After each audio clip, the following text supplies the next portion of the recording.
have the energy to go through it. Yes, with God's grace, I don't know whether that is God's grace, you reach the finishing line. But my desire is that anybody from this university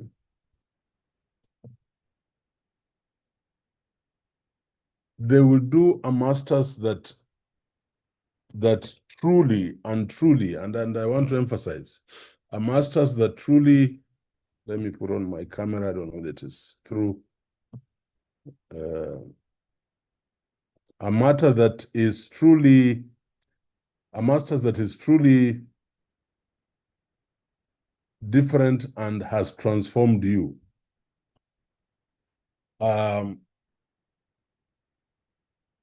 So I want us to reflect on Psalms 23 from our point of view, and then I want to finish the slides, the overall slides on chapter 3. Then hopefully today we can do case study 1, an example. I want to do an example from all your disciplines. So we're going to start with education, but I'll go through the various sectors where you sit: health, energy, psychology, and give you a prototype of how your chapter 3 should look like. But a chapter 3 is a chapter 3, so you'll begin to see commonalities, and that's what will make you different as a researcher. I am at proposal, your chapter 1, I'm at candidate number 48.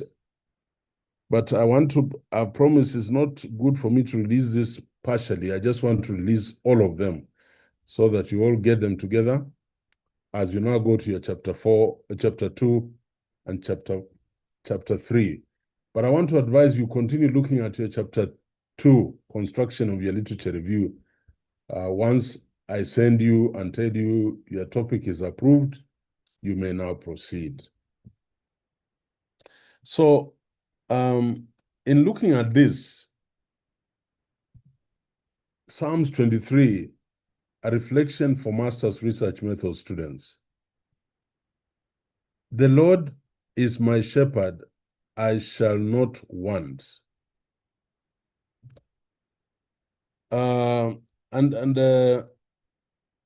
Research at master's level is not casual inquiry. Of course, we can't push you, we can't insist, we can't cane you if you want to be casual.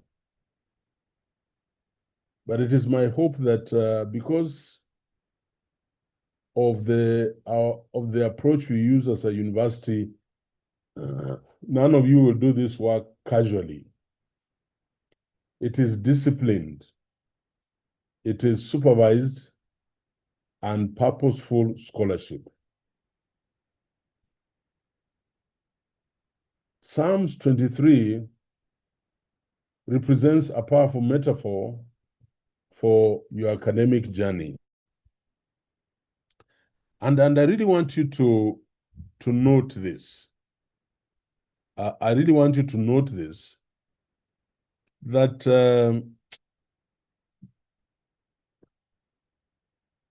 research is disciplined, is supervised, and the purpose is very strong.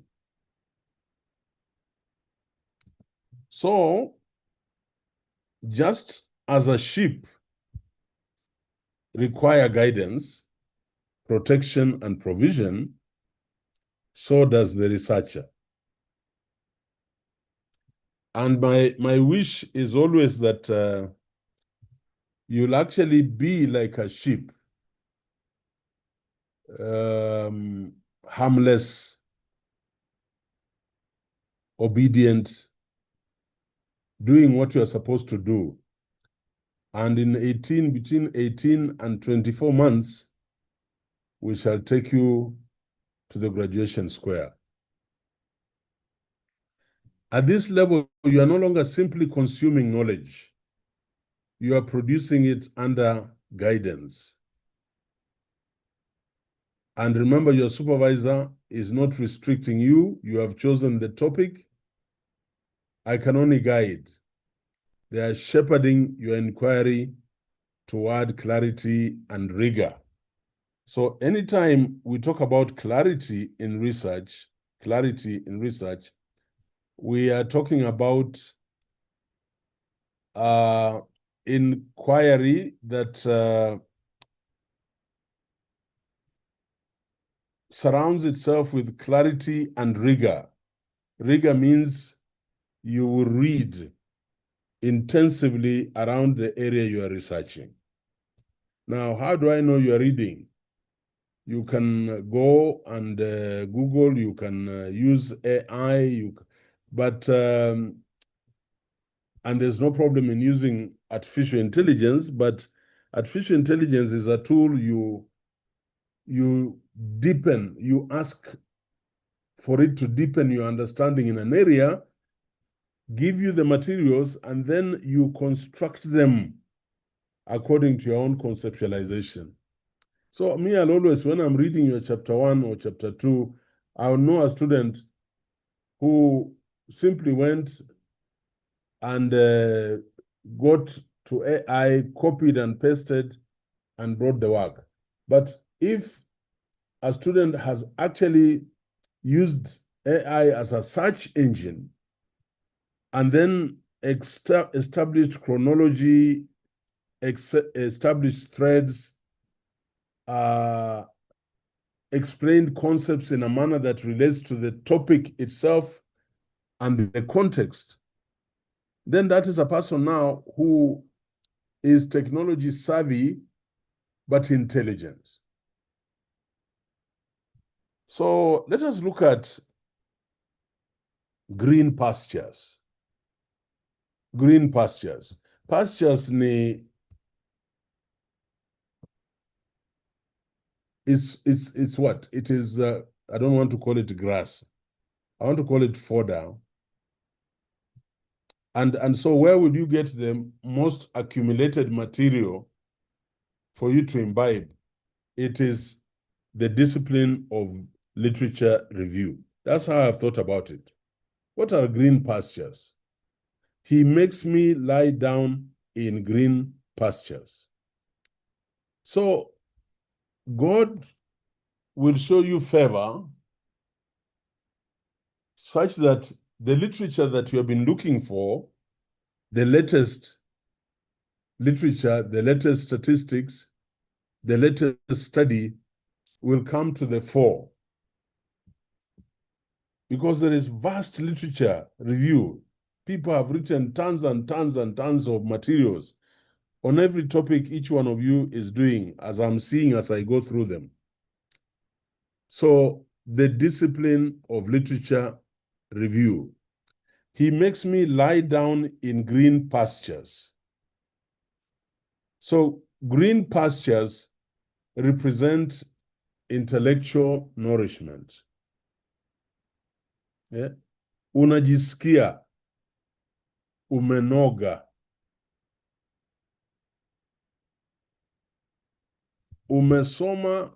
umesoma katika hiyo nafasi ya utafiti mpaka mwenyewe unasema kimoyomoyo, nimeridhika.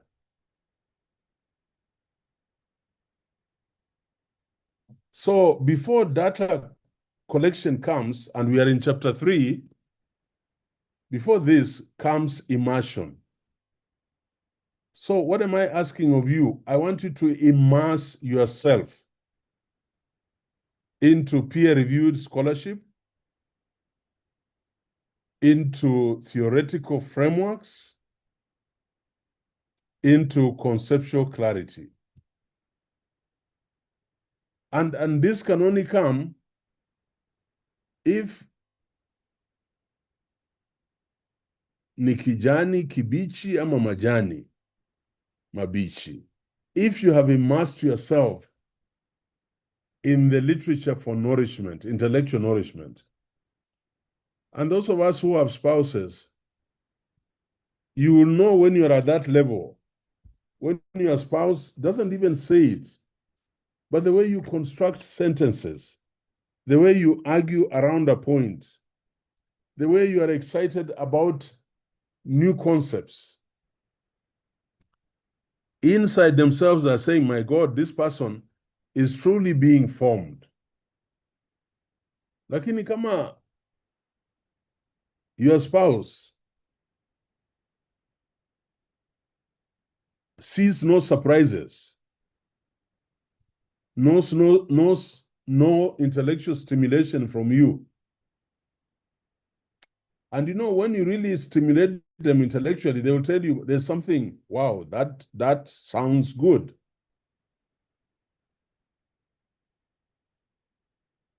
Then you will know that you are engaged, you are truly immersed in the green pastures that represent intellectual nourishment. So literature review is not academic delay. No, it is preparation. Without it, data becomes noise. Data becomes cumbersome. Data becomes not interesting. Data becomes problematic. Data becomes an enigma. So without literature review, your study gains, with literature review, your study gains structure, depth, and credibility. So my prayer is that we shall truly, truly immerse in these green pastures that we are calling intellectual stimulation. What about still waters? Still waters. We are looking for clarity and alignment. He leads me beside still waters. Still waters symbolize calm and coherent thinking. At master's level, research anxiety is common. You are worried about your methodological approaches. There is uncertainty in your methodology. There is statistical fear. There is statistical fear. There is proposal revisions. So at master's level, research anxiety is common and it is understood.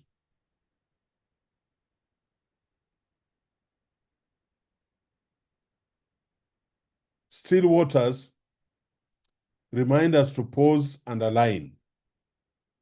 Does the problem match the objectives? Do the questions match the methodology? Is the design logically defensible? So when you have clarity, you reduce anxiety and the alignment builds confidence as you move along. Ladies and gentlemen, I'm seeking for clarity and alignment.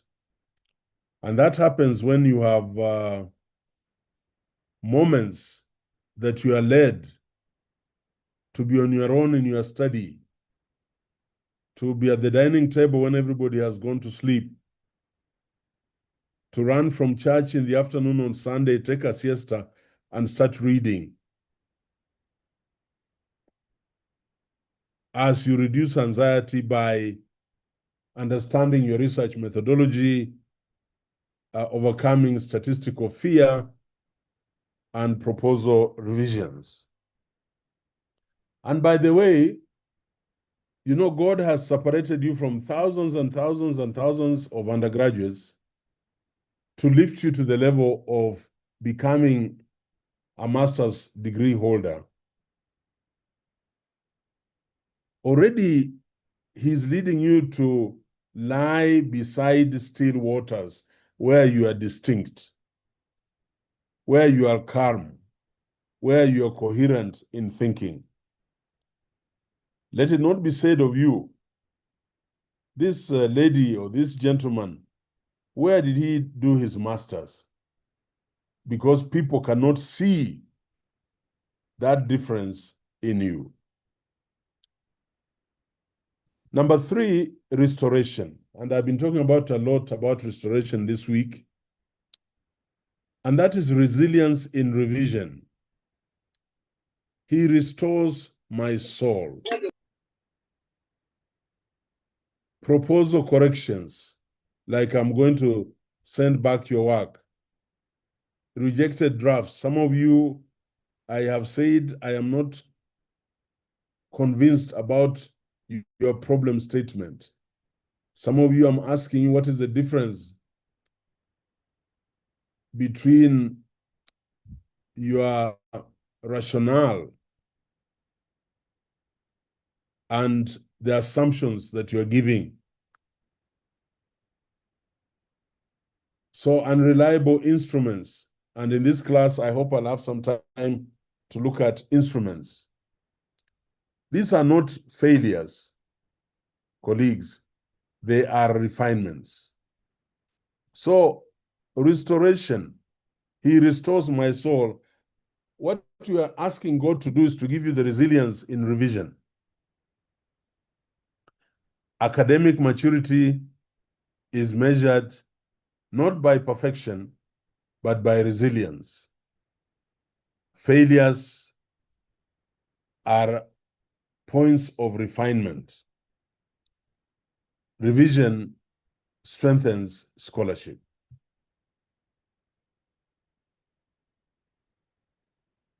A very important aspect is paths of righteousness. The research integrity. Paths of righteousness. He leads me in paths of righteousness. And my command to you, my prayer to God for you, is that you'll walk in paths of righteousness. And righteousness in research means honest data reporting,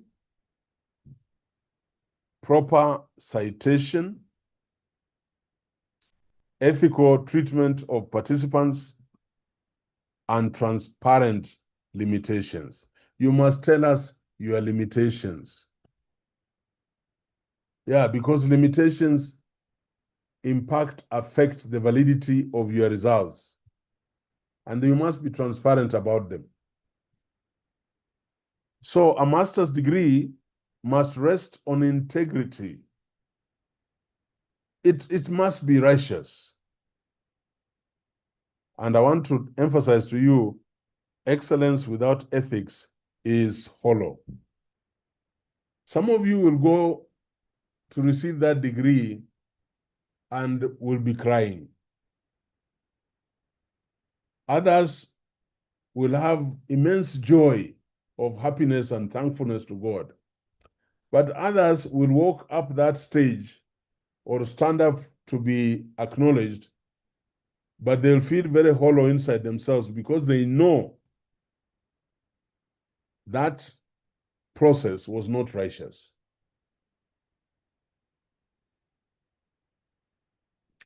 And then the valley, the Rift Valley, the valley, perseverance through difficulty. So though I walk through the valley, and we shall all walk through valleys. By the way, even me as your Vice Chancellor, I walk through valleys, administrative valleys, psychological valleys, economic valleys. The university needs this and I don't have the means. So we all walk. But we say, though I walk through the valley of the shadow of death, I will not fear. So every researcher encounters, and you will encounter, delays in data collection. Right now, you are encountering delays in your chapter 1 coming back to you. Supervisor critique, you'll encounter that. And for me, it's my conscience. I can look at those proposals and each one of them I say passed or it is okay. I don't do those things. You'll find I have given you direction on every one of those proposals. So when there's a delay, you must persevere. And then there is intellectual self-doubt. Can I really manage this topic? But colleagues, I want you to be assured that the valley is formative. It builds endurance. It humbles you. And it gives you the needed depth in that area where you're doing your master's research. So just remember, the valley is formative.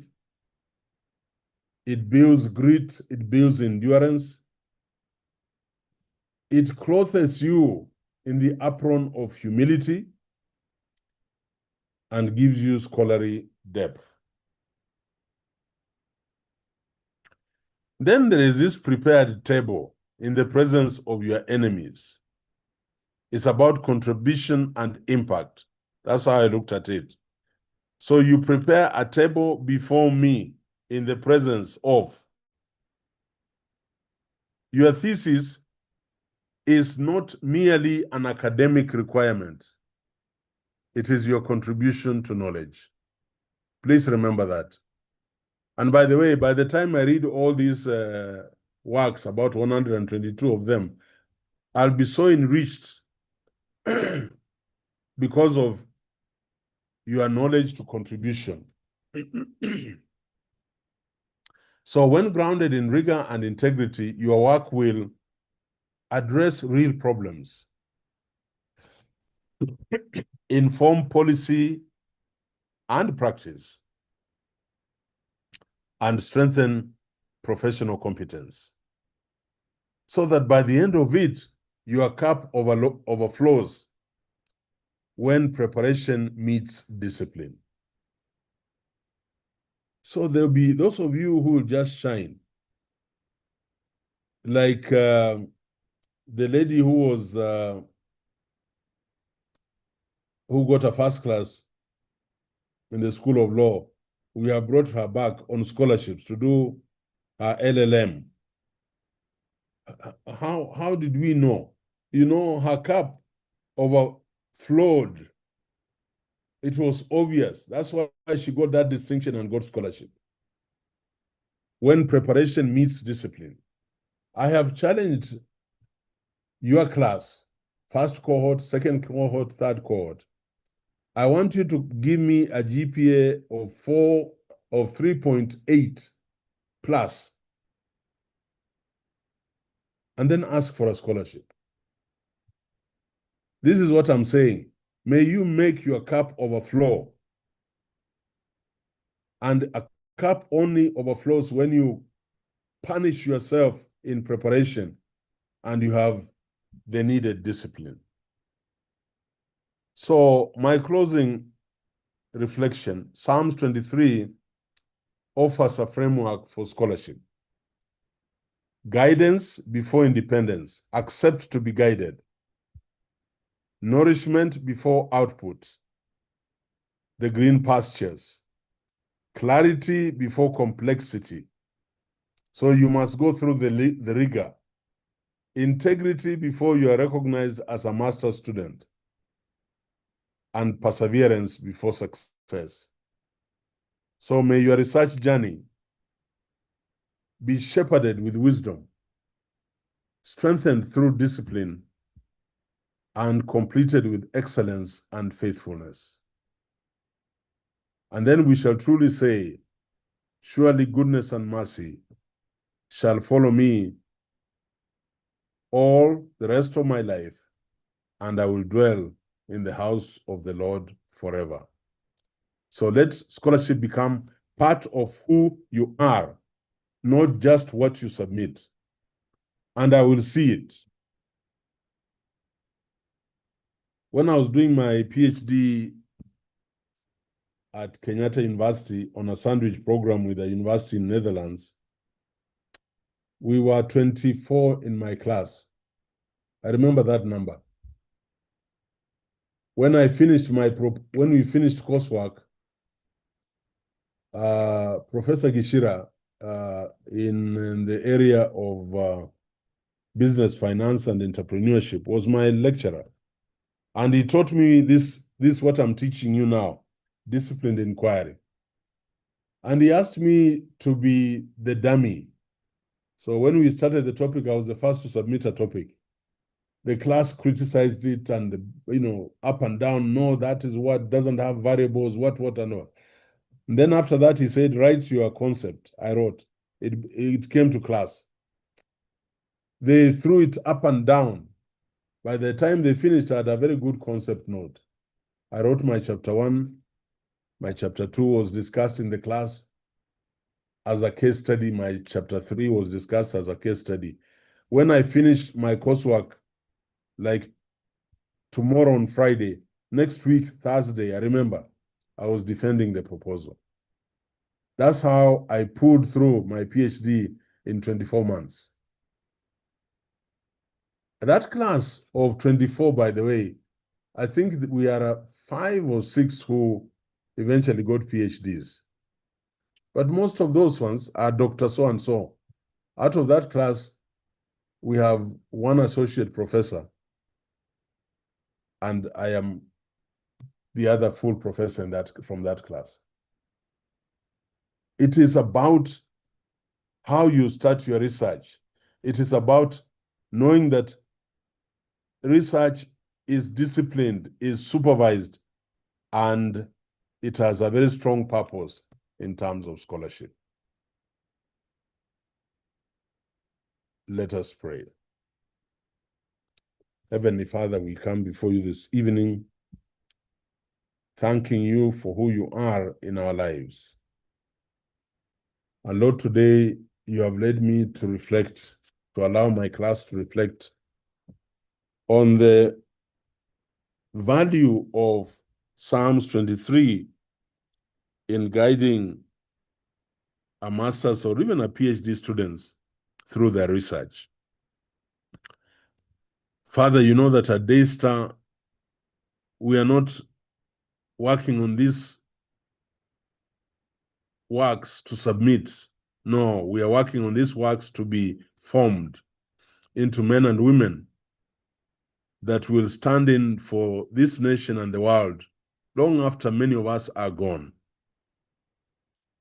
And so we thank you for allowing us to reflect deeply on Psalms 23 in the context of a budding researcher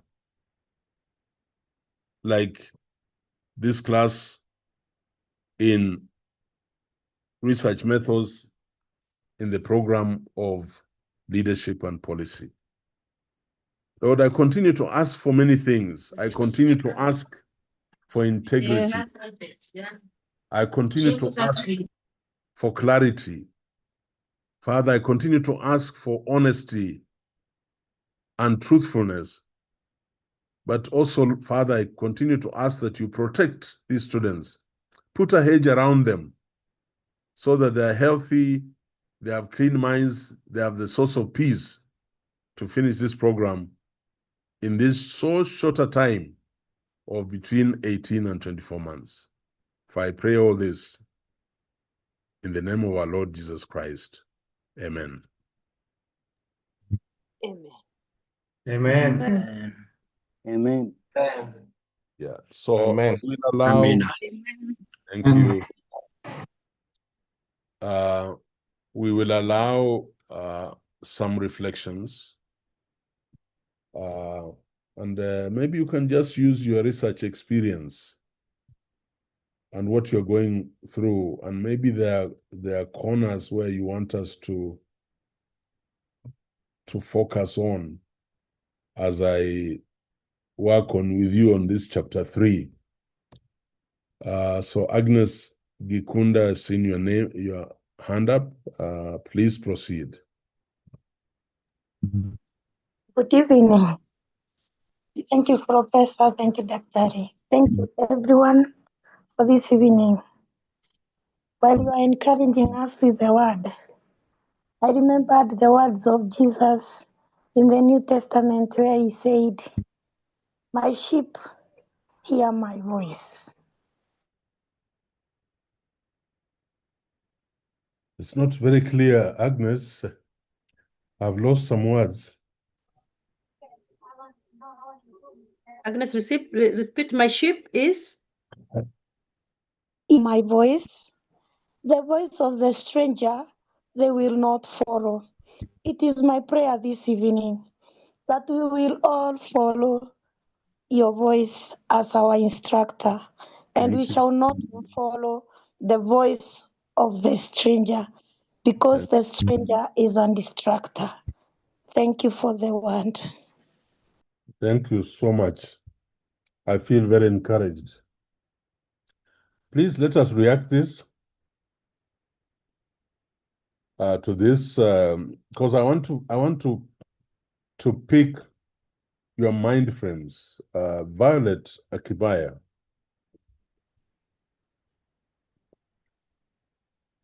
Thank you so much, Prof. Thank you, Daktari, for giving me this opportunity.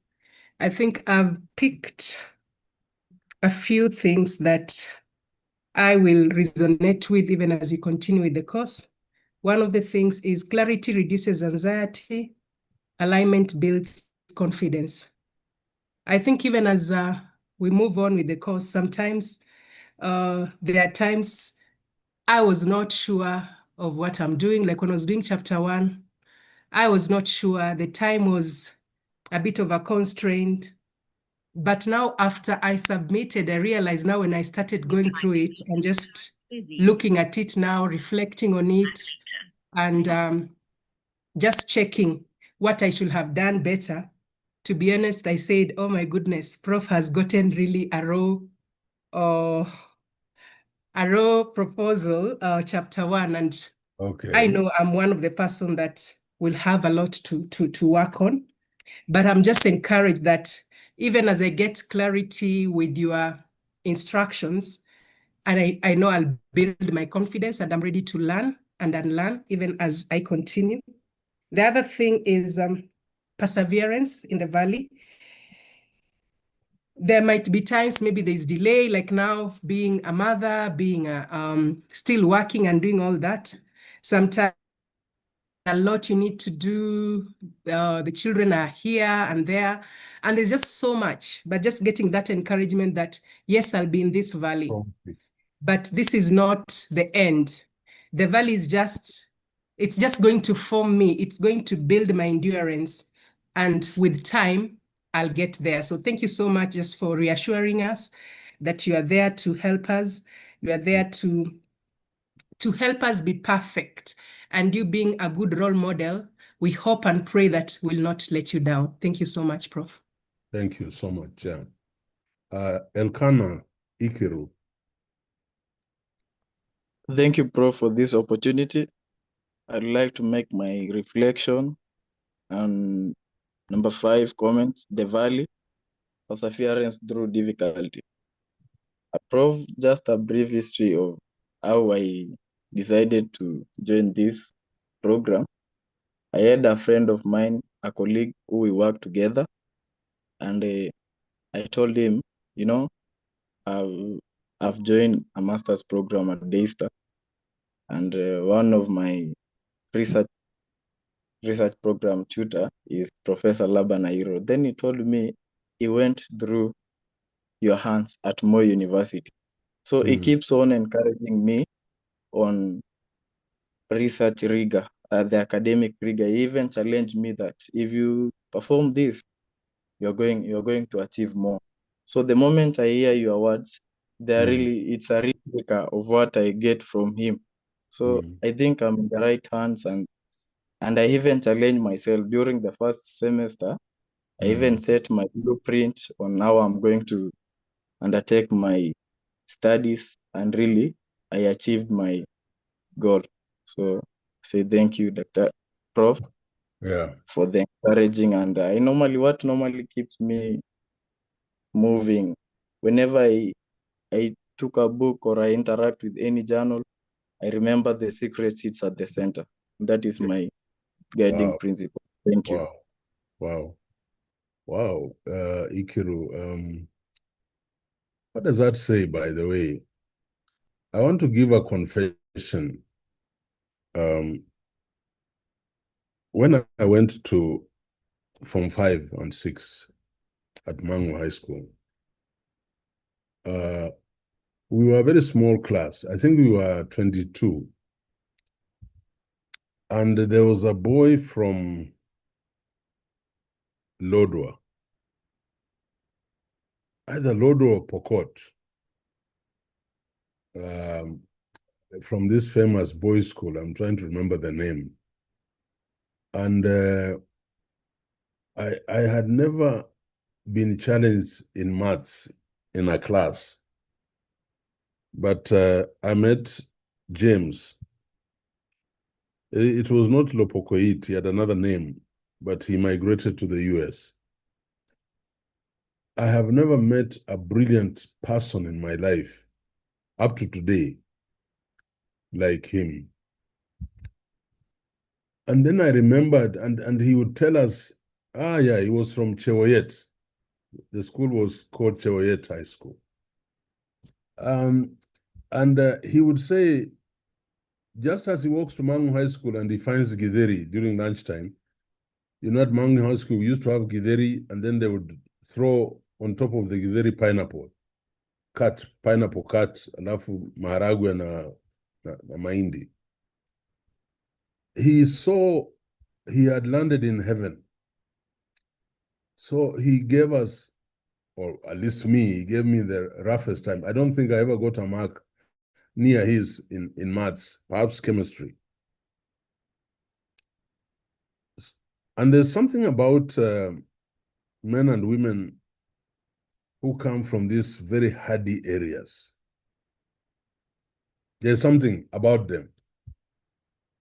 And this is something our current, even our government since independence, has never exploited as a country. I'm telling you, in those arid and semi-arid areas, if we had proper schools and supported them, maybe, I'm not saying, in addition to the brilliant minds we have from other areas in Kenya, we would have had the brightest.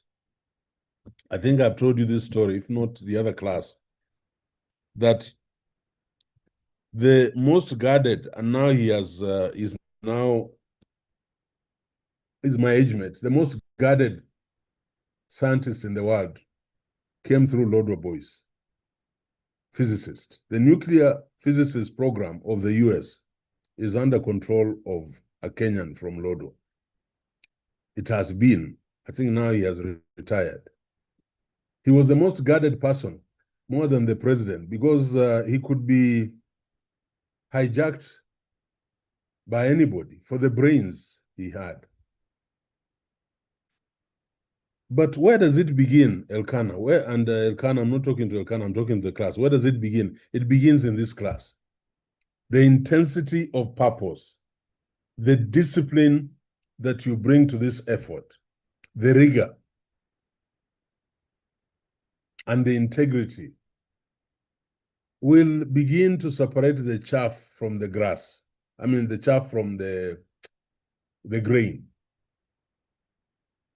So as you spoke, I heard you very deeply in my heart, and we shall pray that you continue desiring to be better in what you want to do.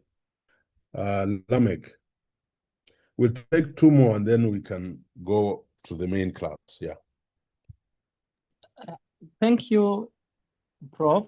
From today's reflection, I have only picked one thing, that is revision is not failure.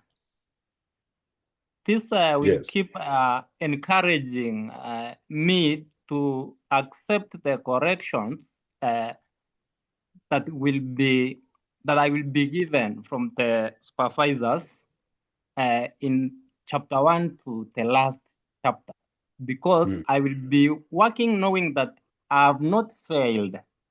because of revision. It is just a correction showing me the path to follow. I thank you. Thank you very much. Any other contribution from the class and your state of mind and where we are going as we try to wrap up chapter 3 and now leave you to submit chapter 1, 2, and 3 as we go along? Any other aspect?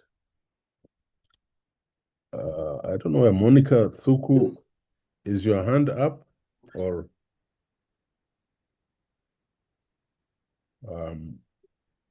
No. Yeah, but we have several comments, Prof, on the chat, so Maybe you chat. Are you seeing them? You can yeah, read can some. sample one. So, by God's grace, I believe we shall be those sheep that hear the voice of their shepherd. Thank you, sir, for being a true shepherd since September last year when you met the students. From Kazakhstan, mistakes have never been a sign of failure, but a sign you're doing something. Revision is refinement, not failure. And others are saying 2 are enough. So I just picked randomly those that I can be able. Thank you. All right. Thank you very much. Allow me to resume where we left last time.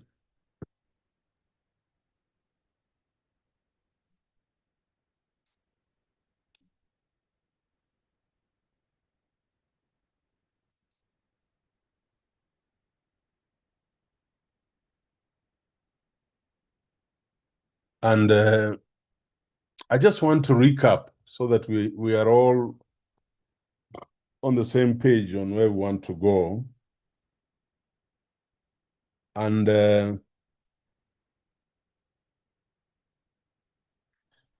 your chapter 3 is about methodology. And remember, I brought this study to help us walk through chapter 3. But I've said once I finish this presentation, I am now going to bring case studies. And we shall start with a case study of a topic in education. But what is important is that chapter 3 outlines the philosophical foundation. So when you start to write your chapter 3, what do I expect from chapter 3?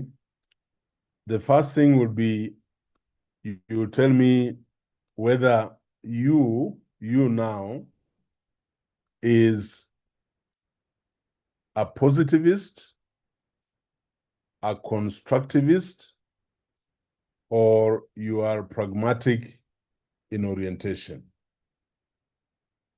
After you've told me your philosophical foundation, I'll want to listen to your research design. What design are you using? Quantitative, qualitative, or mixed methods? Then you tell me about your population and sampling procedures. So after this, I'll want to know who is your population and how did you get that population? Then there is data collection instruments, data collection and the instruments for data collection is another place that gives a lot of students challenges during the defense or when you're constructing your chapter 3.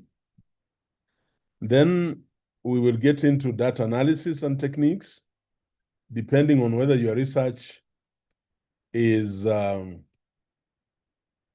quantitative or qualitative. You will tell us how you will undertake data analysis. Very important, I'll want to know how do you attain validity of your data that you are collecting, and is it reliable? So under chapter 3, I would like to see a description of the validity and reliability of your findings. Very important to us are ethical considerations. So ethics in research is very important, and we'll want to hear from you how you ethically conducted your research. Then finally, in chapter 3, I'll want to be told which is your unit of analysis. Who are you collecting data from, the unit of analysis? I want to advise strongly that in writing your chapter 3, you must have the class text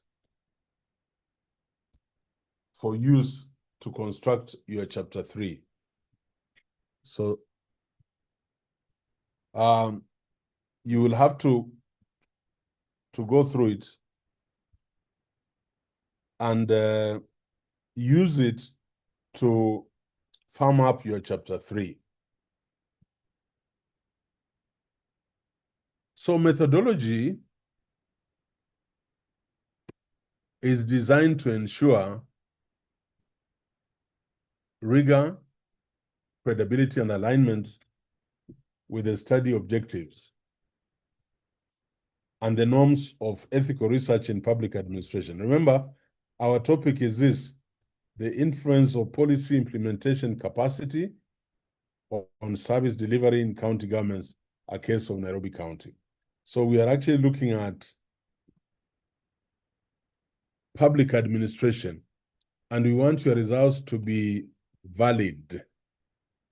We want your results to be credible. And we want your results to be replicated as we move along. So chapter 3 provides a systematic explanation of the procedures used to generate valid and reliable evidence. Very important. Chapter 3 will call for transparency, replication, and we'll also be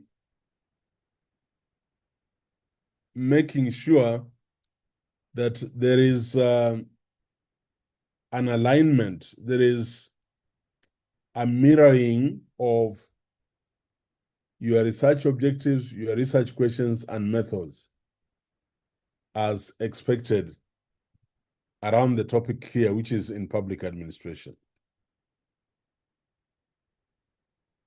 So we have had a lot of problems with students in understanding the difference between methodology and methods. I don't want to belabor that. Research methodology is the blueprint from the day you decided you are going to study in a particular area, right from topic identification up to the conclusion in your chapter 5. That whole blueprint of carrying out research constitutes research methodology. Methods are the techniques you use in identifying your population, sampling that population, getting the data, analyzing the data, and ensuring that it is valid and reliable, coupled with ethical considerations. Those are methods. So what is the relationship between the two, methodology and methods? In Ayiro 2024, there's a clear distinction between methodology and methods, a distinction that is often misunderstood, even at your level of postgraduates. And I put it this way: methodology refers to the philosophical logic, assumptions, and overall strategy guiding the study,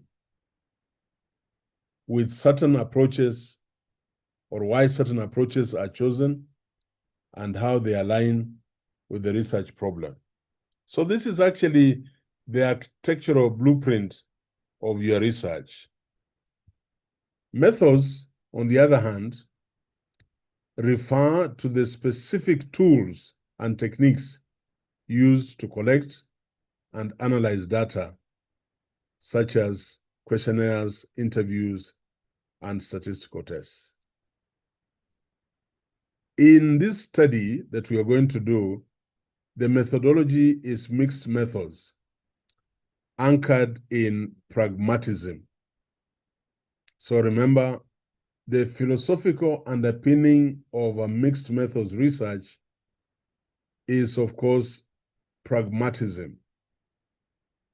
So while the methods will include surveys, interviews, and statistical and thematic analysis, but remember, we shall be incorporating both qualitative and quantitative methods as an approach to carrying out this research.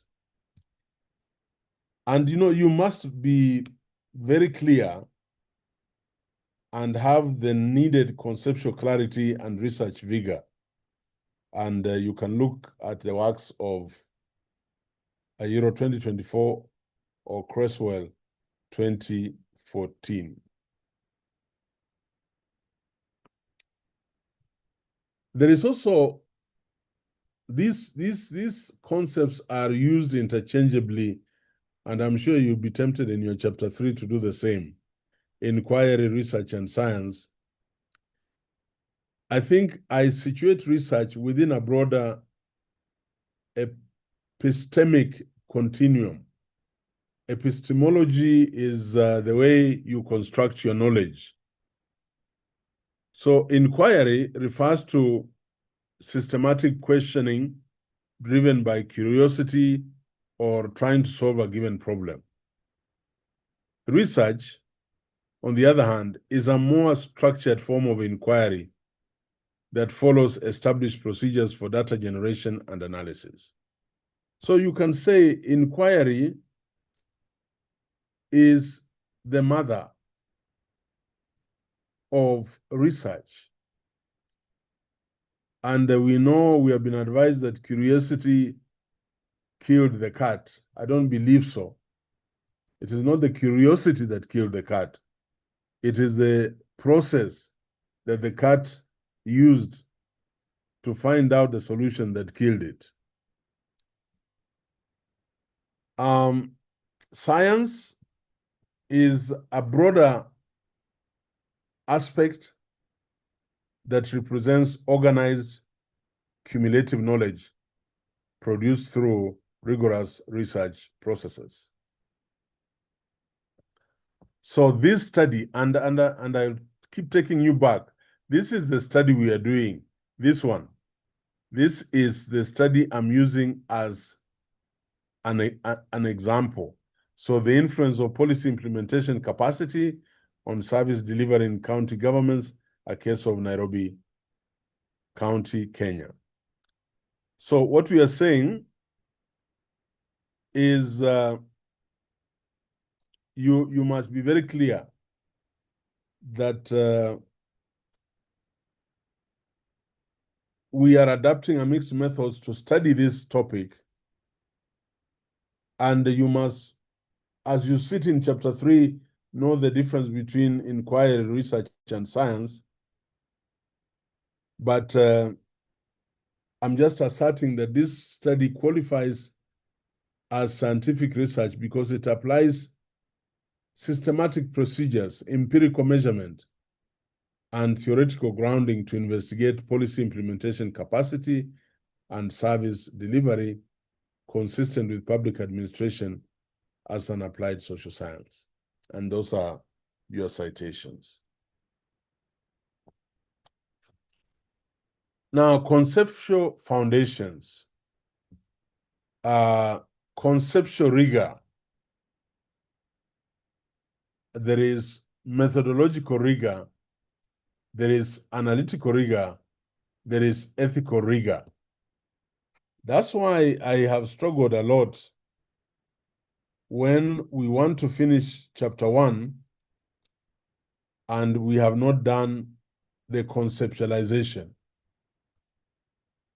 Because it is from the conceptualization in chapter 1, coming out of the literature review you'll have read as you construct your chapter 1, that will now enable us to write a viable literature review in chapter 2. So just know that research must be rigorous. In other words, you don't leave anything to chance. And what I mean is that then you must immerse yourself in the literature review. So conceptual rigor ensures clarity of constructs and variables.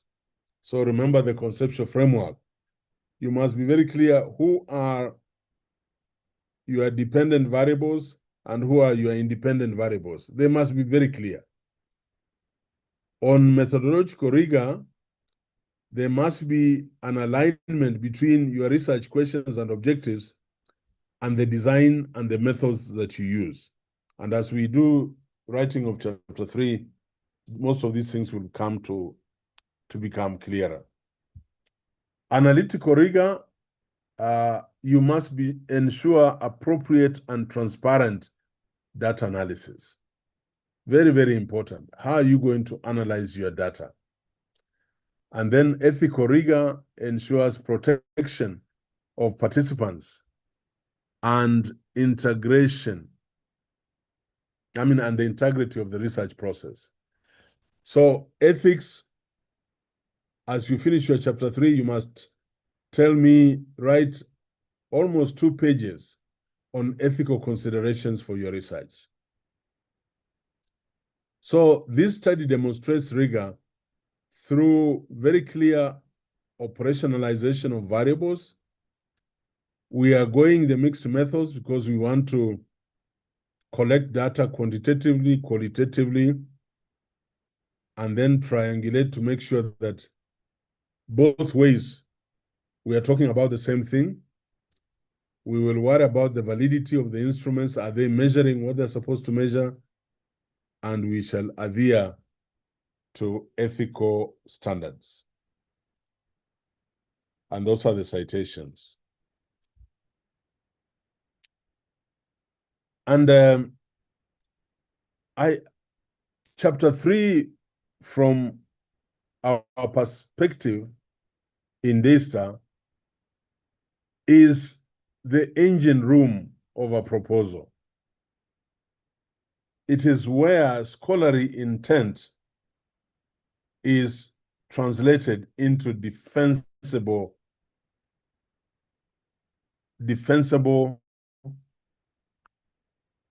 research action. So remember what we are doing in chapter 1. We are looking at the introduction to the background of the problem. We are looking at the problem itself. We are looking at the purpose of the research. We are identifying the objectives and the research questions and the hypothesis. And we go on to limit and delimit the study. We do the assumptions. We conceptualize based on some theoretical framework. And then we move on to our literature review, where we immerse ourselves in the studies that have been done around this area so that we can bring out what we normally call a gap for your study. And I want a lot of reference into your chapter 3 class text. Very, very important. When we talk about philosophical underpinnings, we have already covered positivism, interpretivism, and pragmatism. Just to remind you, positivism enables measurement and hypothesis testing. Interpretivism allows understanding of meanings and experiences. And pragmatism permits the researcher to select methods based on what best addresses the research problem rather than allegiance to a single paradigm. So people who are pragmatic, are open-minded, are seeking for clarification, and not just sitting in a space to say, I am qualitative or I am quantitative. And I think research in public administration, such as this one, does call for pragmatism so that you collect data, but also do a lot of interviews to understand deeper meaning of capacity issues in the public service. The mixed method research design is what we will use. And it is convergent parallel strategy. We covered that. What does that convergent mean? You work as a qualitative researcher, collecting your data qualitatively, and then somebody else is working as a quantitative researcher. And then you merge, you converge to give us the results. In other words, the data you collected from measurements, from closed-ended questionnaires, and the meaning you gathered from interviews then comes up to give you the results. And this is called triangulation. In fact, some people call the mixed methods design as a form of triangulation approach. And what does this do? Note from our class text that this design enhances triangulation and reduces methodological bias.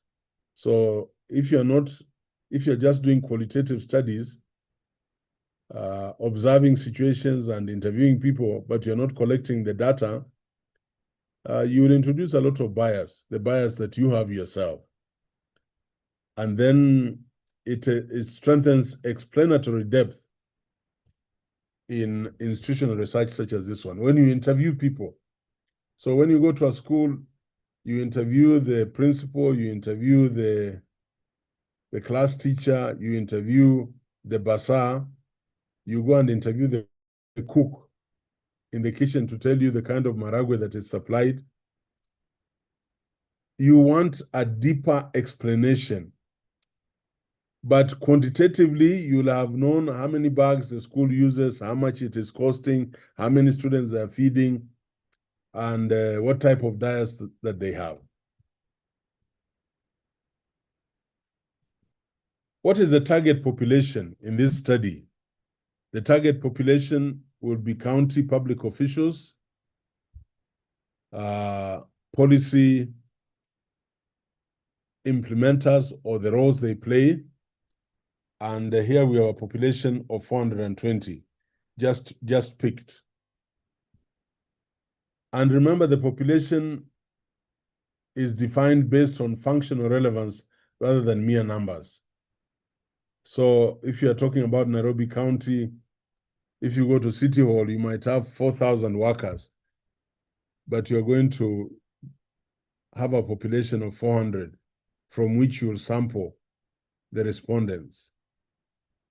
So you here we are saying only officials directly involved in policy implementation and service delivery were included, ensuring construct validity of responses.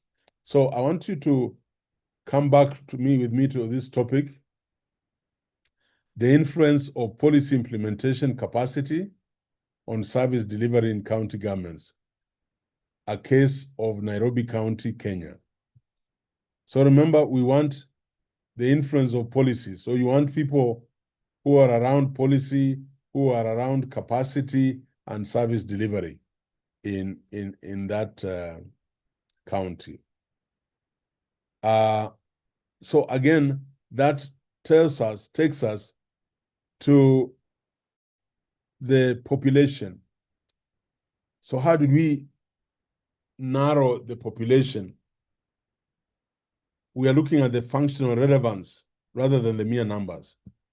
So only officials directly involved in policy implementation and service delivery were included, so that the construct validity, they will give us responses that they understand. And so our data will be valid. So how do I do that? How did we get our sample? We will use, and for us at Daystar, because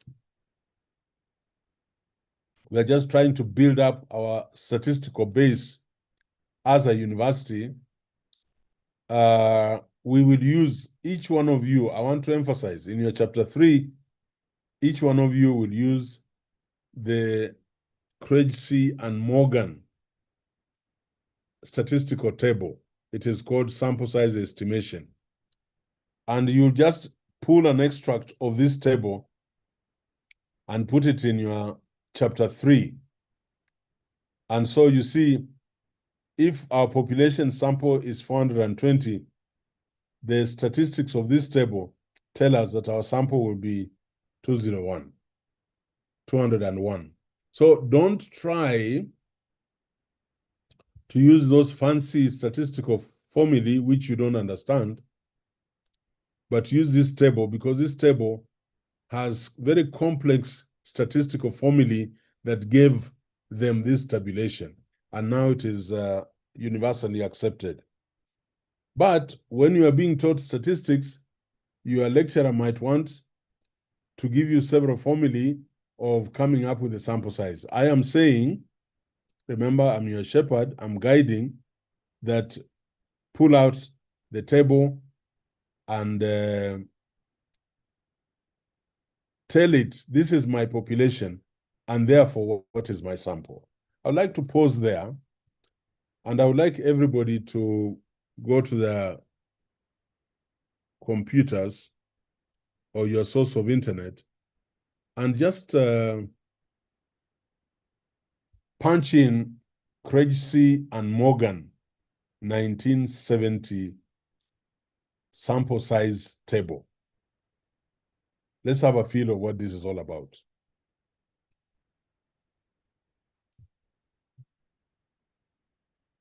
Caro, you can emphasize that. Is Nazarene on this call?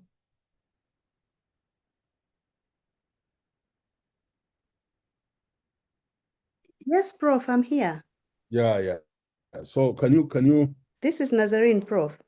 Very good, very good. I didn't know you. Please always say hi before we start class so that I know you're there. Can you look for this? You search Krejci and Morgan 1970 table. And I'm doing the same, so all of us should be doing that.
All right. I would like to just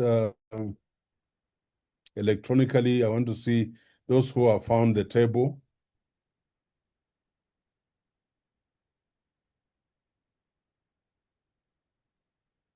Has also been posted on the chat. I mean, on the, not what, actually on the chat just there by Mathai. Yeah.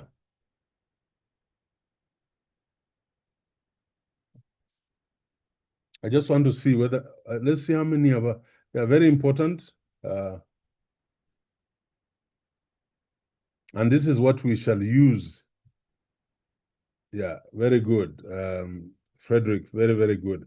So if we look at your table, you don't have to look at Frederick's table. N, that big N, is the population. The population. And then you are being given the sample size. Suppose from your table, suppose I told you that you have a population of 10 people. What will be your sample size? And I'm not seeing enough hands up because all of us must be able to get this table anytime. It will be 10. There'll be 10. Can you give me some reasoning why it is rational that there will be 10?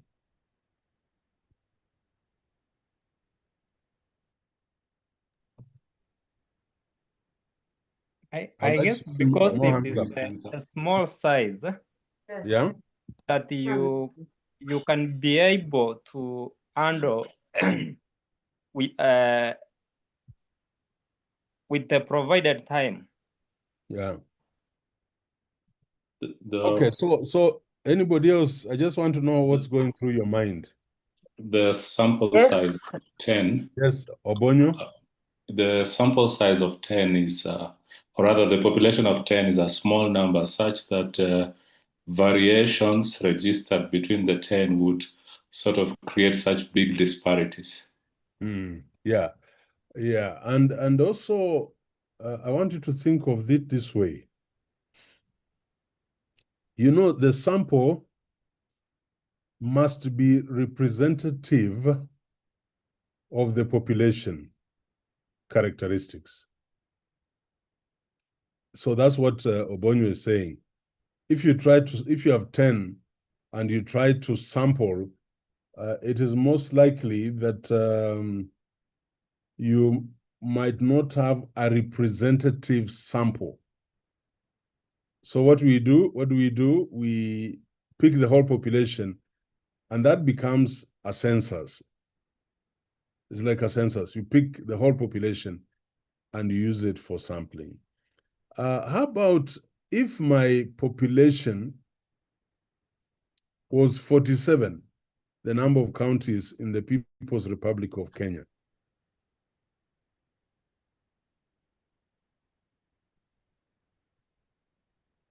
Go to your Krejci and Morgan table.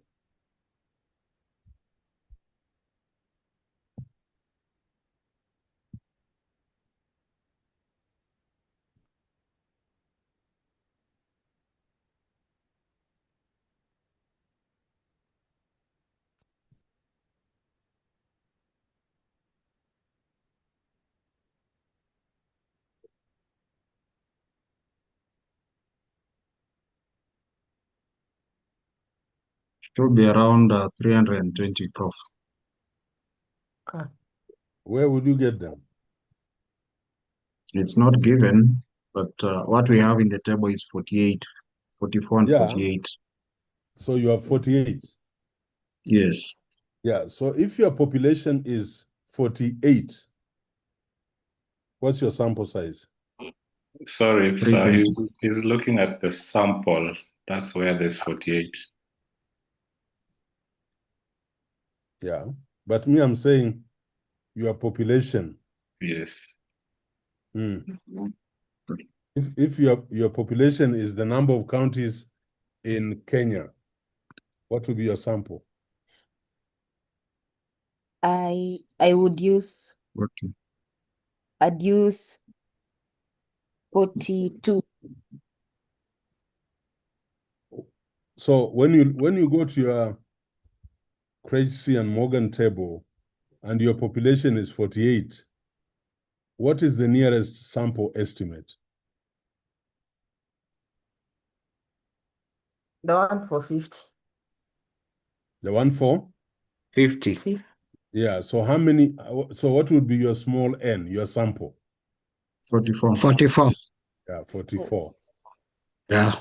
Again, you can see, that's why during the CBE, and we are going to use that as a case study, I did the national pilot.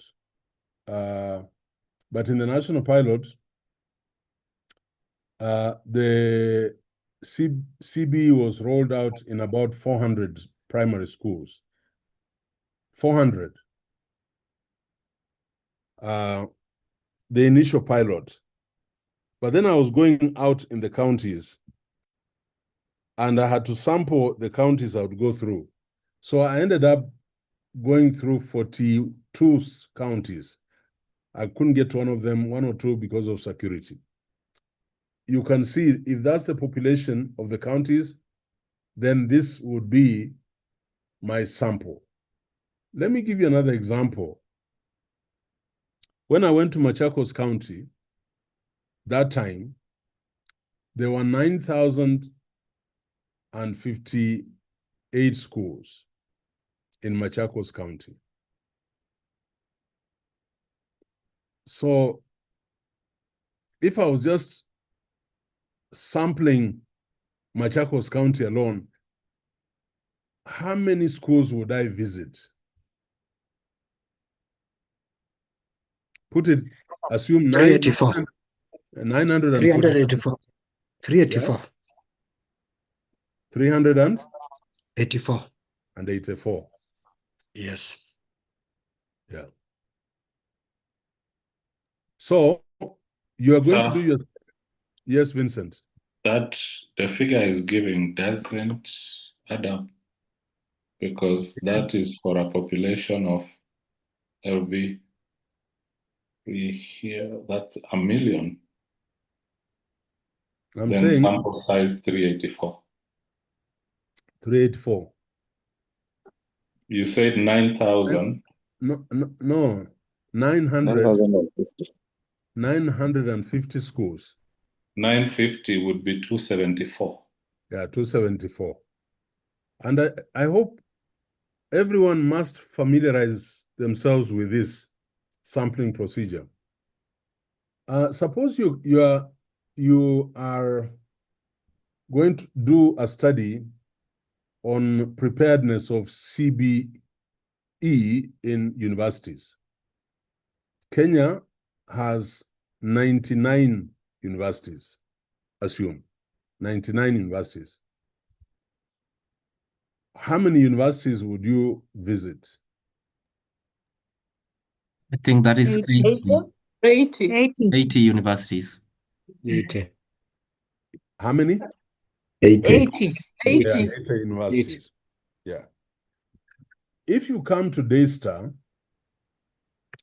and the university now has a population of close to 9,000 students, and you are trying to find out the usage of internet or internet penetration in Daystar, how many students globally would you sample?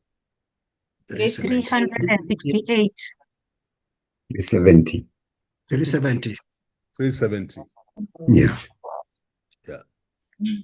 But 368. 368. 368. But listen carefully. You can't just come to Daystar and get a sample of 368.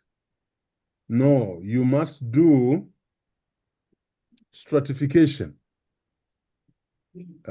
Get me? Because you want to get representation from all the 10 schools in Daystar. So you do stratification, and you now ask yourself, how many will I sample from each school to ensure that the picture you give us, there is construct validity, that you at least gave every student from those 10 schools a chance to be sampled. But that's not for here now, but I would like you to note that when you are doing sampling of your population, it is a statistical process. I see a lot in theses that I mark, people say 30% is acceptable. No. You can see, we have just seen,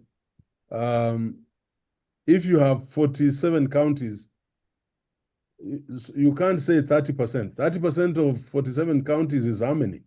You know, are they 12, 13? Yeah, so you see, your results will not be valid and reliable. So let's bear that in mind. Let's go back to our slides. Krejci and Morgan developed this table using a formula based on population. Yeah? Using a formula based on population variance.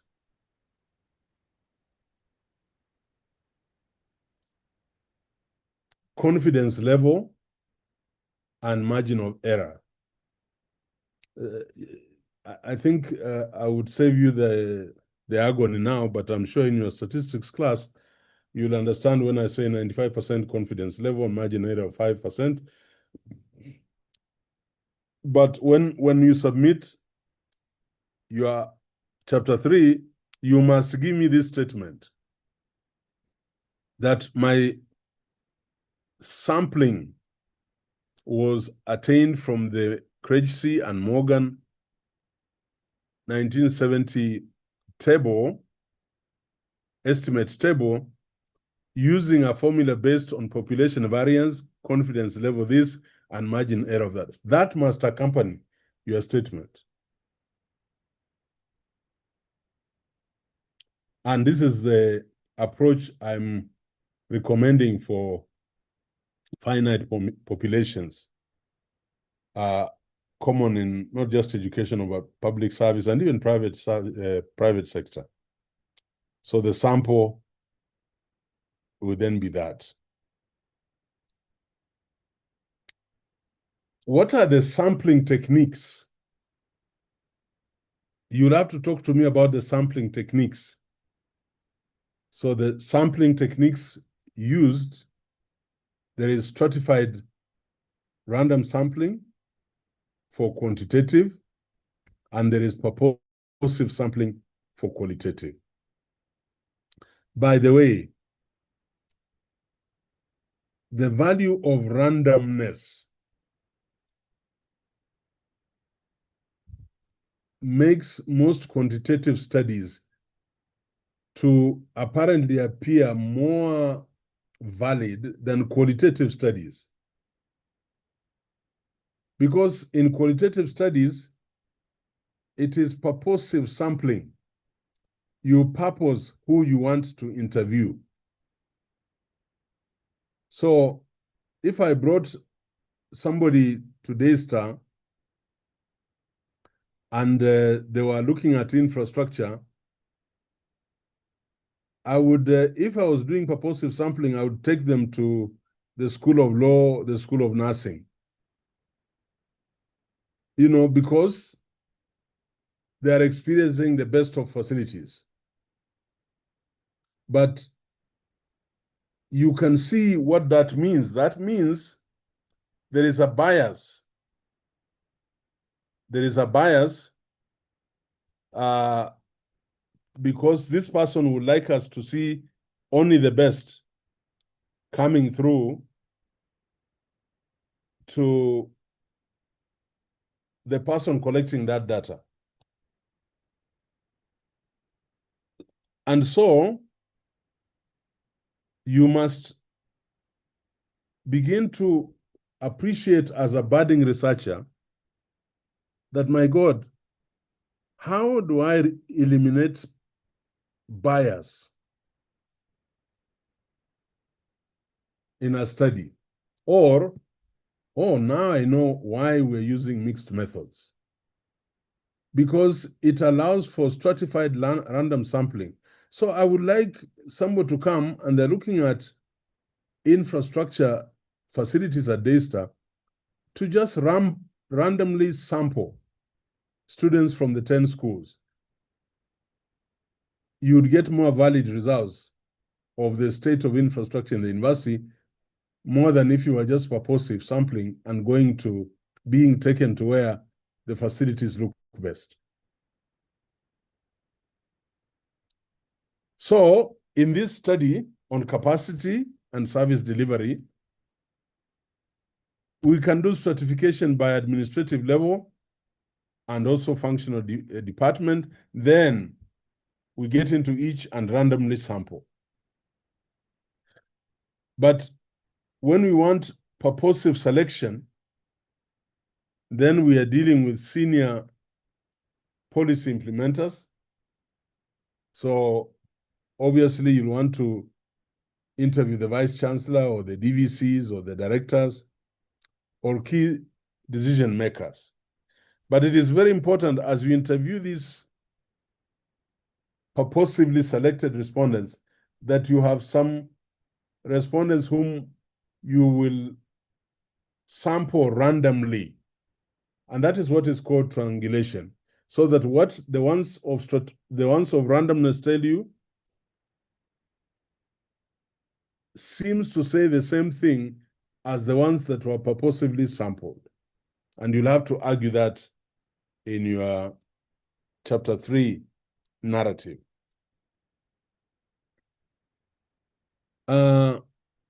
So the study employed 2 complementary sampling techniques consistent with its mixed methods design. First, stratified random sampling was used for the quantitative component, and then the target population here was heterogeneous, not one of the same type, comprising of officials at different administrative levels and across different departments.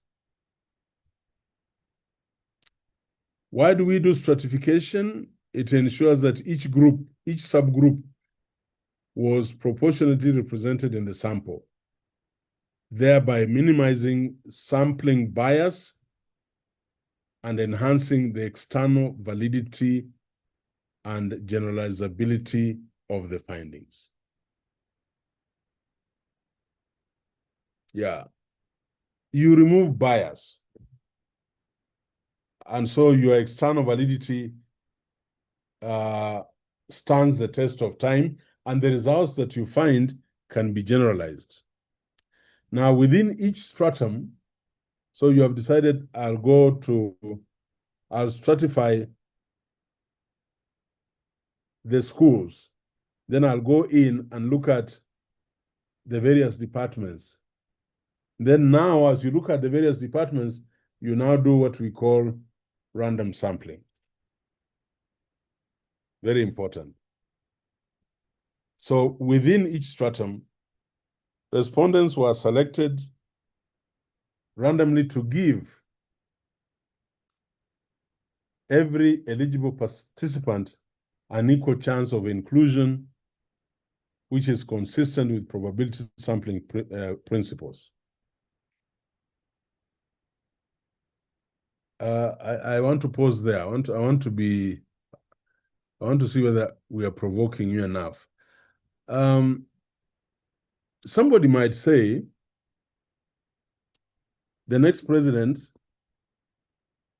whoever becomes president after the next election, whether it is the incumbent or a new one,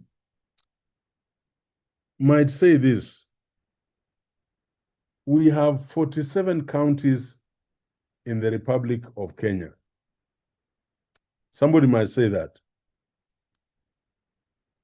And then they will say, these 47 counties, I want to do stratification. And my decision for stratification within each county is for me to be given,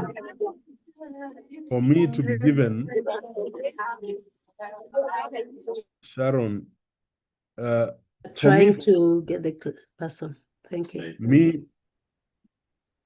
The president can say, out of these 47 counties,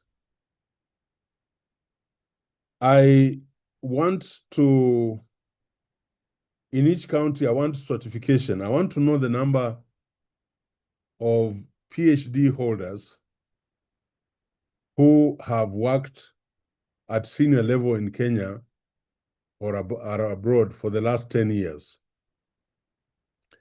And then I want the next strata, I want all master's graduates from that county who have 15 years experience in management and in their areas. So those are the criteria for stratification.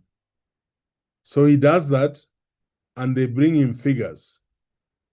Obviously, you know, some counties will have thousands, not thousands. They will have maybe 500 PhDs and other counties might have 10.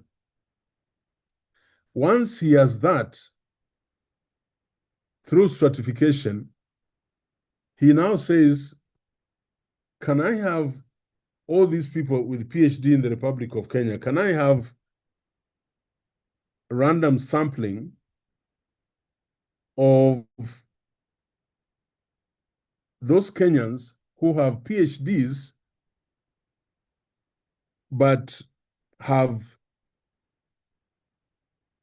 the needed experience in the following stratas: education, engineering, and so on, up to the end.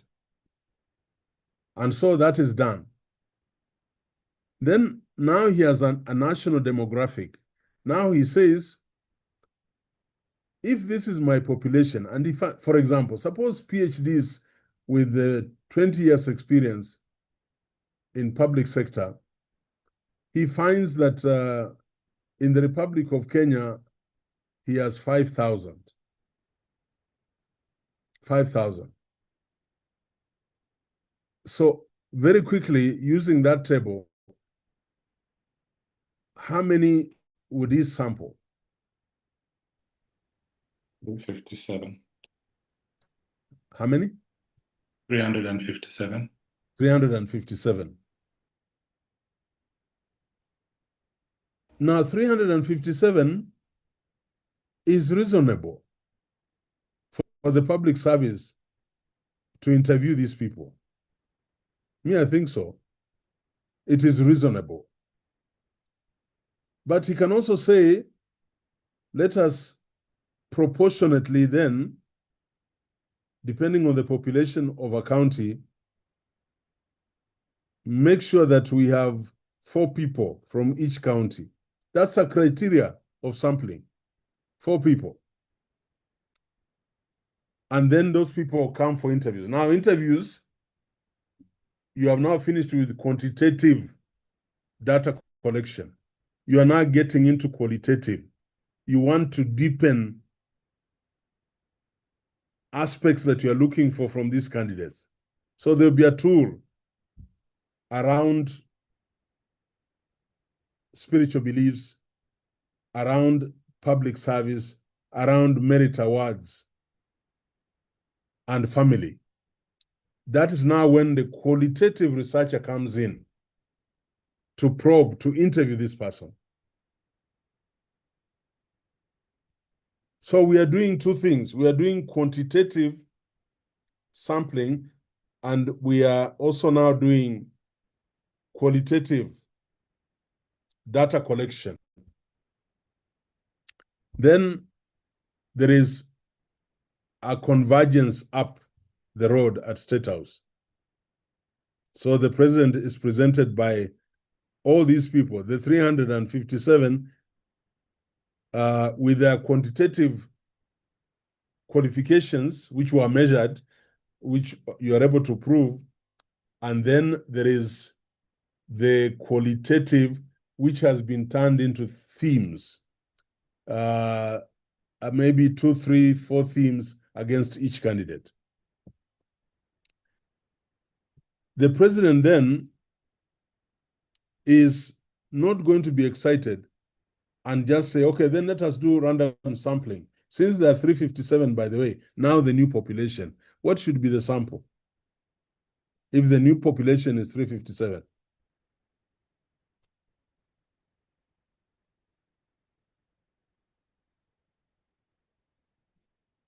$186.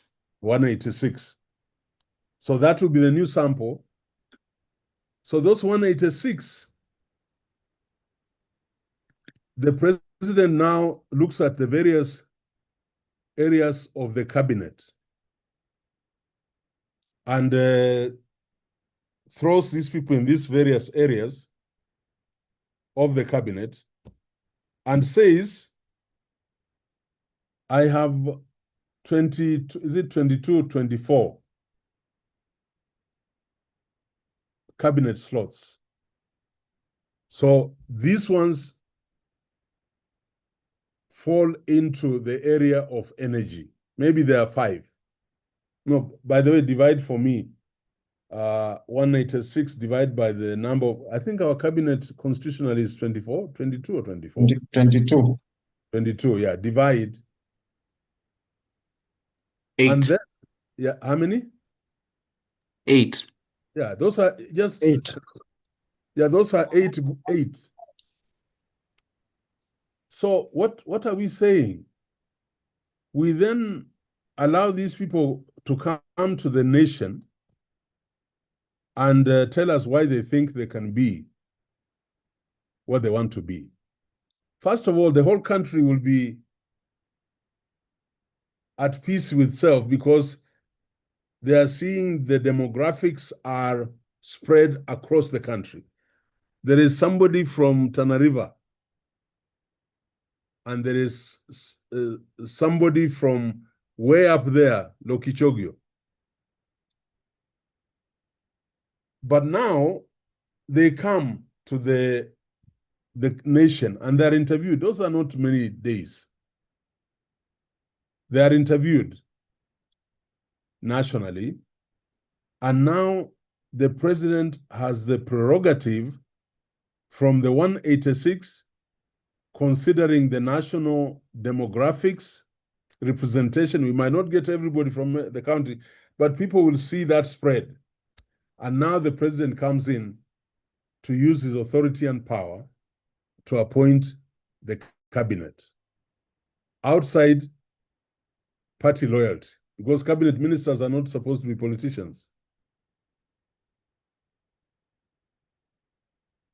I know some of you think this sounds too hypothetical, but where we are, how can we do it best? I'm just giving you an example of the value of chapter 3.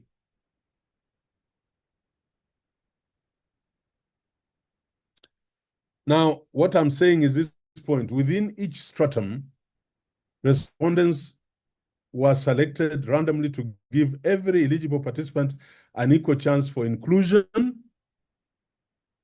which Kenyans are crying about, and consistent with probability sampling principles. Then you have purposive sampling applied for the qualitative component. So senior public officials, such as county executive committee members and chief officers, were deliberately selected by their direct involvement in policy implementation, strategic decision making, and oversight of service delivery. And the emphasis here is that purposive sampling is appropriate where depth, expertise, and experiential knowledge are required. And by the way, sometimes this when I think about this would be very, very good for our president, because you save him the headache. Those who have terrible backgrounds and what, they'll be eliminated during the interviews. And so it is not the president refusing, no. Your person did not meet the threshold, and it is public knowledge. So the dual use for stratified random and purposive sampling, what does it do? It enhances both representativeness, quantitative rigor, and insight, qualitative depth, which is essential in applied public service research.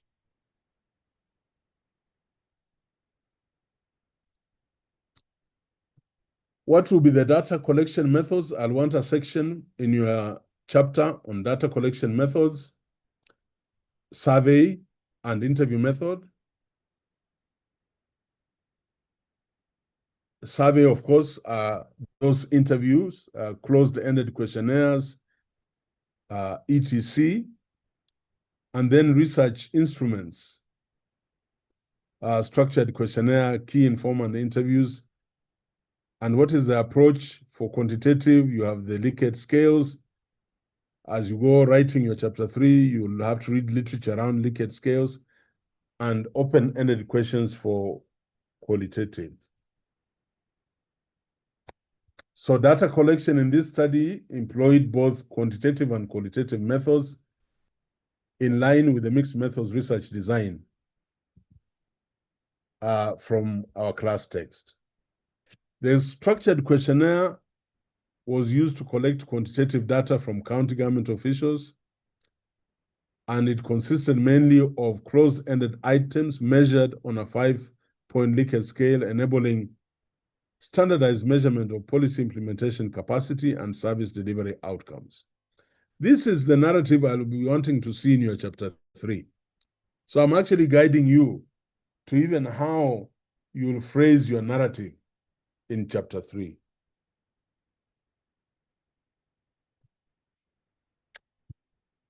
And questionnaires were appropriate because the respondents were literate professionals capable of providing reliable self-reported data.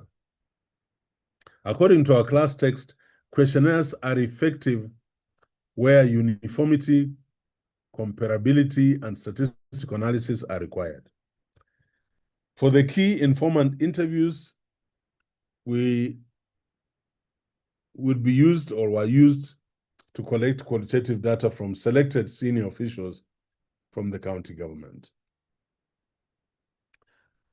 If you'll have an interview guide, you'll tell us an interview guide with open-ended questions allowed respondents to elaborate on institutional processes, leadership dynamics, coordination challenges, and contextual factors influencing policy implementation. This is what I would want this description specific to your study to come through. And then you'll be telling us that the method enabled the study to move beyond numerical patterns coming from quantitative data to explanatory depth.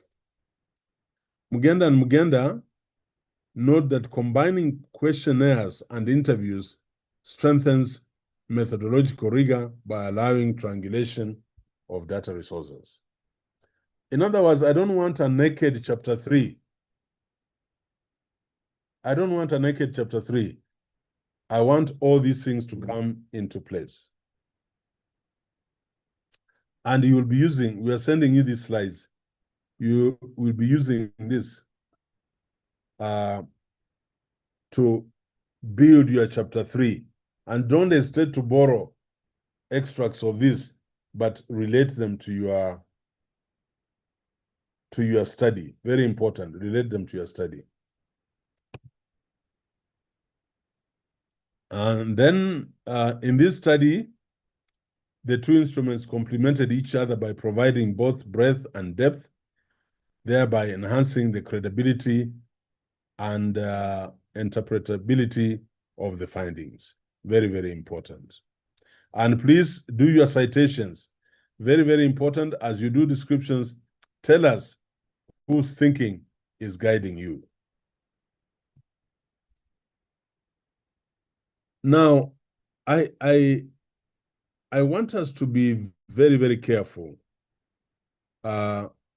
particularly to note that this is a class on leadership and policy studies. So your topics must bring out this. Your topics must bring out these aspects.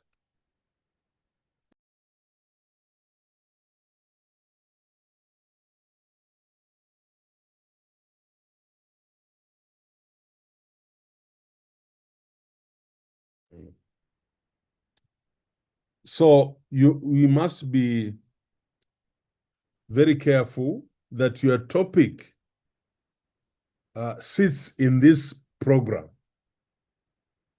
of leadership and policy studies. And that's why I'm taking a bit of time to affirm the topic so that when you go, you're going. You're not going to be brought back again to look at the topic. So when we talk about policy implementation, we are mainly talking about things like human resources, financial capacity, institutional structures, leadership commitment, and coordination. So these are aspects that your topic must carry, must have one, not all. It can have 2 or 3, but it can also have one, so that it is related to the degree that you're going to be given. Then on service delivery, remember your topic, and I'm saying what I'm talking about is very critical. You are doing a study in leadership and policy studies. This topic talked about service delivery.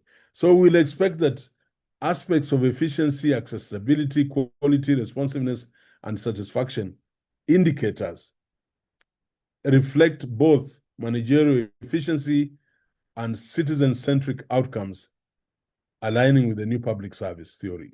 So why are we talking about public service and the delivery is because of the nature of the topic. So when you are writing your chapter 3, you make sure that your topic is alive. Your thesis should not be removed from your topic.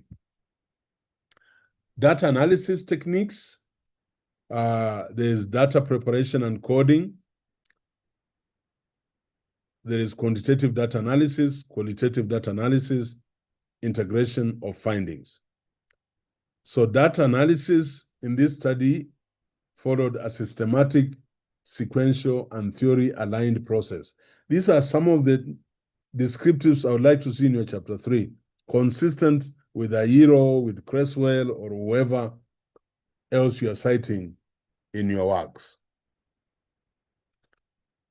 And then data preparation, you need to tell us how you'll prepare your data, editing questionnaires for completeness, coding responses, and entering quantitative data into SPSS.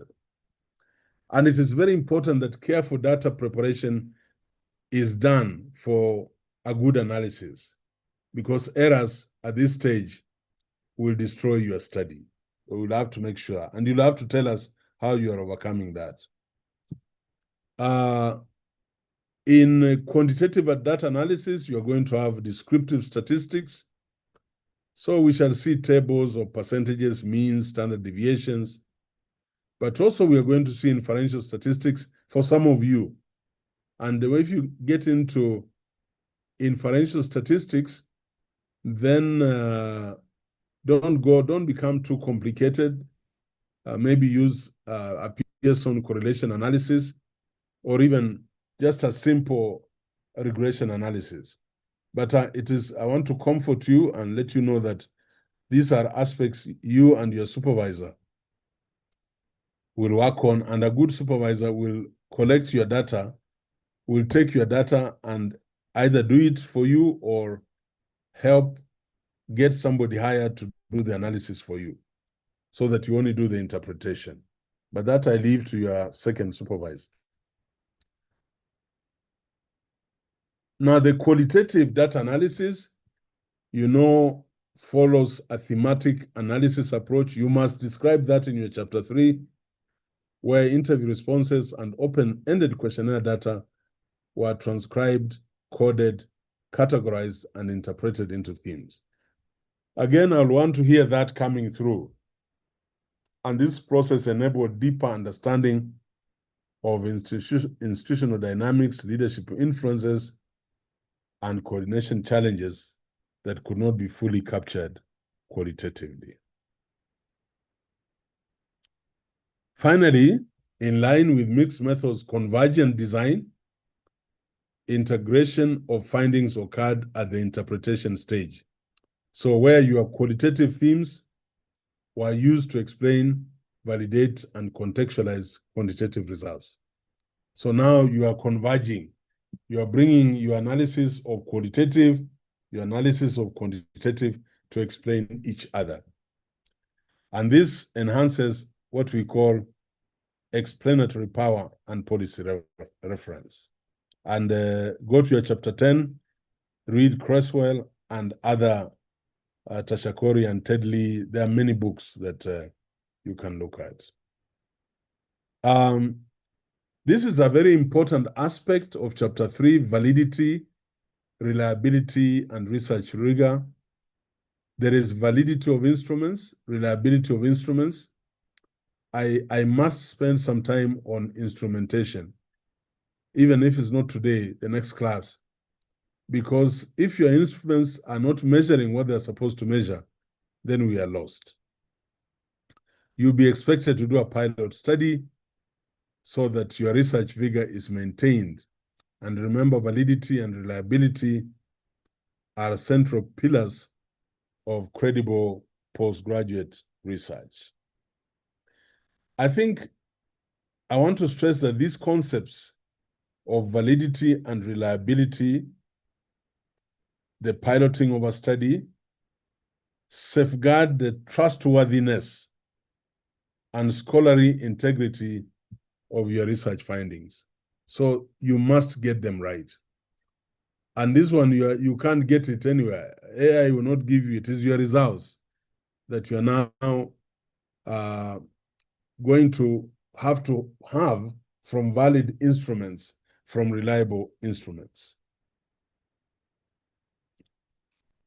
And not going into details, but validity just tells us that the research instruments actually measure what they are intended to measure. There is content validity through expert review. Supervisors will look at aligned questionnaire items with the study objectives and theoretical constructs. So is there speaking into each other for content validity? And then construct validity, you are just establishing the existing literature on policy implementation and service delivery. Reliability refers to the consistency and stability of the research instrument. So I've given you that example. I remember in class, my bathroom weighing machine here in Athi River and the one at home in Soy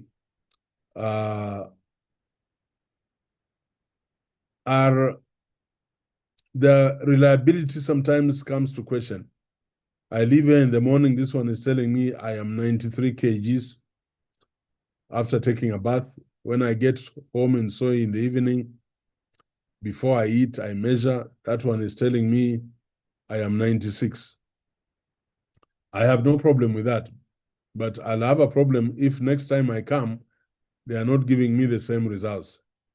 The difference is another matter that relates to validity, but the consistency and stability, are they still giving me the same values? If they are, then they're reliable. A pilot study was conducted using approximately 10% of the target population. Yeah, I would like you to work for your pilot, depending on your sample size, between 5 to 10%, just to test your instruments and see that they're measuring what they're supposed to measure. There is this tool called Cronbach's Alpha from statistics, and you'd always want to have a value, a coefficient of Cronbach's Alpha of 0.7 or above for your research. So we'll be asking you, what is your Cronbach's Alpha looking like? And this you'll get from the table when the results are analyzed. So beyond validity and reliability, a research study should have clear conceptualization and operationalization of variables. There should be an alignment between research questions, design methods and analysis. I am going to encourage most of you, not all of you, but most of you, to go the mixed methods pathway, because you triangulate the findings. And then I would ask for transparency in procedures and ethical compliance. And that's why I want to do case studies in education today, and then we shall do a case study in psychology and other areas where most of you come from, so that you have an actual case study to use for your grounding. Just give me a minute, I need to give some instruction. Let's pause. Dr. Right. Mark can Yeah. take over. That's fine. So you have any question at this point? You know, Prof is winding up chapter 3, and a lot of you usually have questions because you're going out right. We want, by the time you finish this class, you have your proposal ready, and our defense are scheduled, you know, as soon as we are winding up this coursework. So make sure that you are able to ask your questions here so that we can be able to Prof can be able to respond to, but others, I don't know, we can actually also take them on as we wait for Prof. So we are not going to go back chapter 3 again. So, you know, this is chapter Prof usually brings it in the May semester towards the end. You can see it has come early. So that's why I say you guys are ahead very far in terms of how you're going to wind up, you know, your proposals. In fact, I'm trying to start already making tentative proposal defense virtual rooms so that we can have enough for all of us and finish up. Yes, someone had a question, Prof. I don't know if you'd like to take it on until. What's the question? All right, thank you. Who is that? What's the question? Jackie, you can go ahead. Okay, good evening, everyone. Good evening, Professor. Good evening. Mine is a request. Mm. First, I want to appreciate the content that you have taken us through. I think it is sticking better now because it is like a repetition. Mm. I wanted to ask whether we can get that document from the topic where you got this work that has been done, the topic that we are doing about capacity, whether we can have that document so that we can see how the chapter 3 is written. Okay. Yeah. That's fine.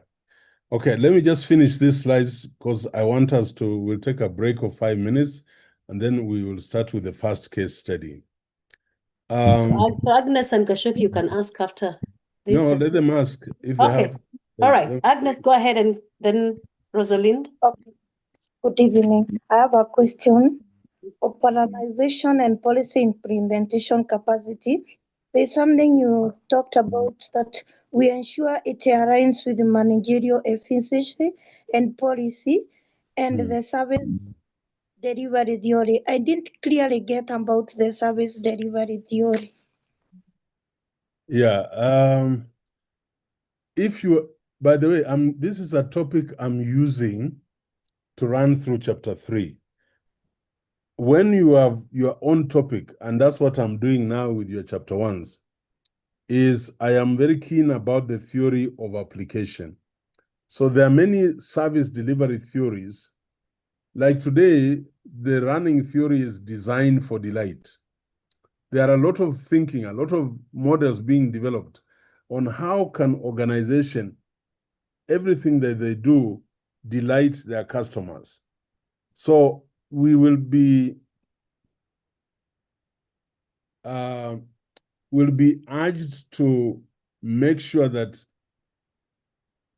every proposal you are doing, your theory is aligned to the research questions and objectives and the conceptualization of those variables. So that will come to when we are actually doing exact cases. The other person was who? Yes, Rosalind. Are you there? You want to raise your voice? We can't hear. I have a concern that my topic has never been reviewed. You can raise further. If the topic has not been reviewed, please alert Magdalene, because that's very important. I have done that very many times. Okay. Can you then send it to her now?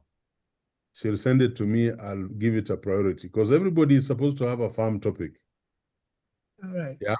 Okay. I'm sorry about that. Thank you. Ethical considerations.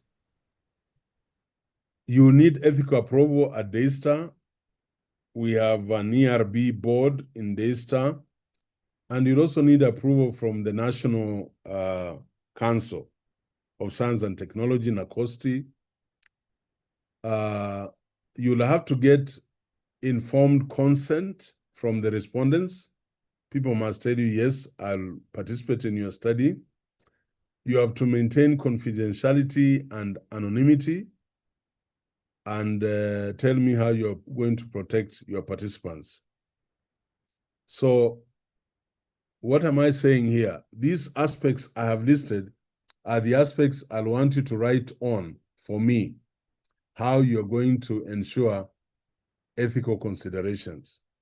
And these are foundational to credible research and are treated not as a procedural formality, but as a moral and scholarly obligation. So first, ethical approval was obtained from relevant institutional authorities prior to data collection. You will tell us that. But now you are writing in anticipation now in chapter 3 proposal. You're going to say, I'll ensure that I get ethical approval from Daystar's ERB board. And then you'll also tell us, then subsequently with the National Research Authorization requirements, that we will look for that. Second, informed consent. You must tell us that you will ensure that you will have clearly explained the purpose of the study and the voluntary nature of participation and the right to withdraw at any stage without penalty. Third, you will talk to us about confidentiality and anonymity, where no personal identifiers were included in the questionnaire. Data was reported in aggregated form, and access to raw data was restricted to the researcher and supervisors. So those you'll have to state in this chapter 3 of your proposal, that you will ensure confidentiality and anonymity. Then fourth, we must get a statement from you that the study ensured protection of participants by minimizing any potential psychological, professional, or institutional risk. So you must tell us that. And you tell us that respondents were assured that their responses would not be used for performance appraisal or administrative action. So by adhering to these ethical principles, the study upholds academic integrity, protects participants, and enhances the credibility and acceptability of the research findings. And you give us the citations where you're getting that from. And then unit of analysis, our last slide. Individual public officials. And that's where you're collecting data from. So you're collecting data from information-rich respondents through interviews, but you're also collecting data from administrators. And who knows, I hope you're also collecting data from the clients. So the chapter summary, I would want us to be very clear in what we write in our summary of chapter 3. It's 1 page, not long. What have you done in chapter 3? Or what will you do in chapter 3? And then from there, we are ready to move to collecting data, discussing the data, and interpreting the data in our chapter 4. I think that's basically chapter 3. So I want to do this. I want us to have 10 minutes break. It is 1944. 10 minutes break, and then we come back, and I want to do the first case study of how chapter 3 should look like. Thank you very much.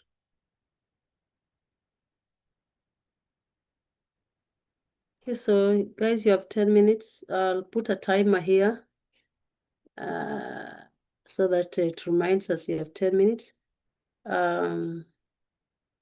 As we continue this, I'm seeing most of us by July or so will be done with our proposal defenses. Just we have a May class coming up, but we need to. It will be nice to finish it. Your proposal by the time you finish this class, so that it's just a matter of remaining to do the defense.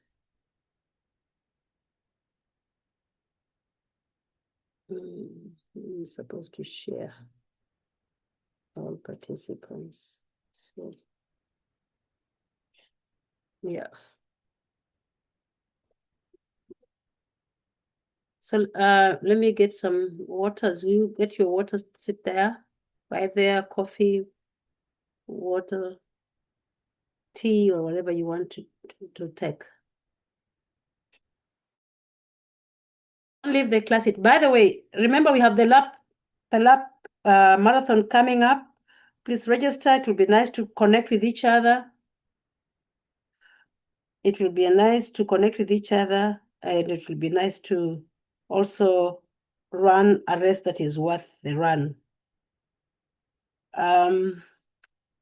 What makes the feedback? Feedback means comments. How to improve your chapter 1. Now you are moving to chapter 1. You know, after the next after the comments, you now oh yeah, now we'll be seeing you. After the comments, now you incorporate the comments, you do the corrections. Now you're at chapter 2 and 3 for again review. And of course, always remember, I'm going to send you now the template for proposal writing, which has all the sections from preliminary pages. You know, we don't talk about preliminary pages, the title page, acknowledgement page, acknowledgement page, title page. We talk about the list of figures. Those are preliminary. Yes, Gilbert, nice. We'll be seeing you. Those are preliminary pages. They are there, the type of content that should be automated. And of course, we also have the appendices. Appendices must have your informed consent, the data collection, tool or questionnaire, all that. So I'll give you all the ways so that you can start now putting your proposal in a format that is aligned to the ISTER template of writing proposal. Those ones, you're not going to teach your preliminary pages and appendices. Those are matters that you're supposed to be doing yourself. So, and therefore I'll be sharing. I'll also be sharing that list I sent, and I said you are missing. I can't do our emailing list because some of you are missing. So if you are missing on the list I shared recently for registration, and even if I use the last semester you are 148.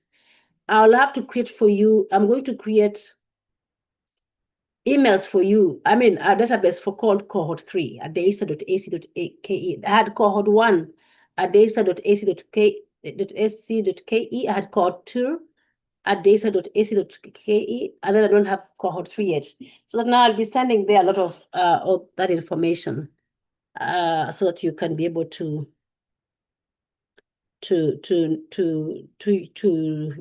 download and keep if the WhatsApp can actually always fail. I remember there's a time our WhatsApp, Felipe's number was hacked. The whole WhatsApp, all the class WhatsApp were hacked. So we always need to have an email where we can easily communicate something like that. So probably by tomorrow, we should be having a Cohort 3 at deisa.ac.ke.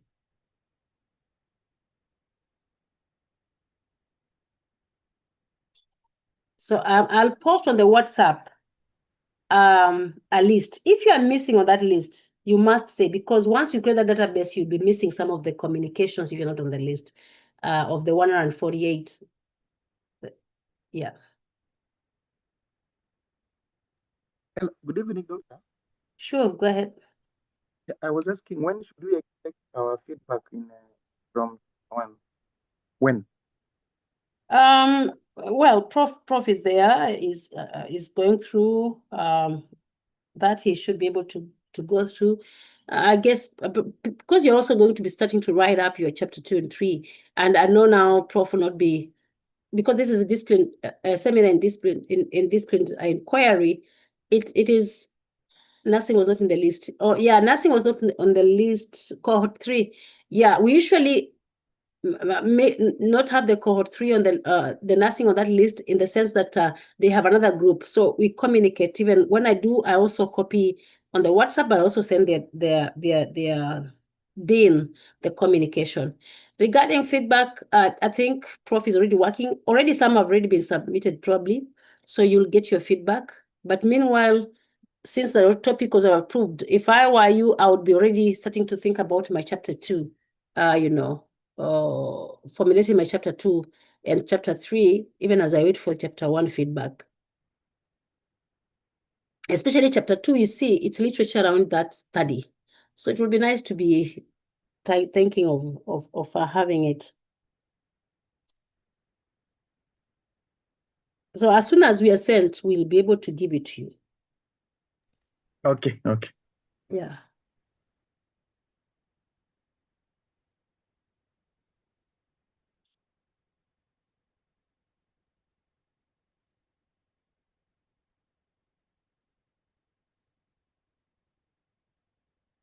I didn't know, but as Magda left, she dropped. Today is her birthday. We wanted to sing for her. Now where is she?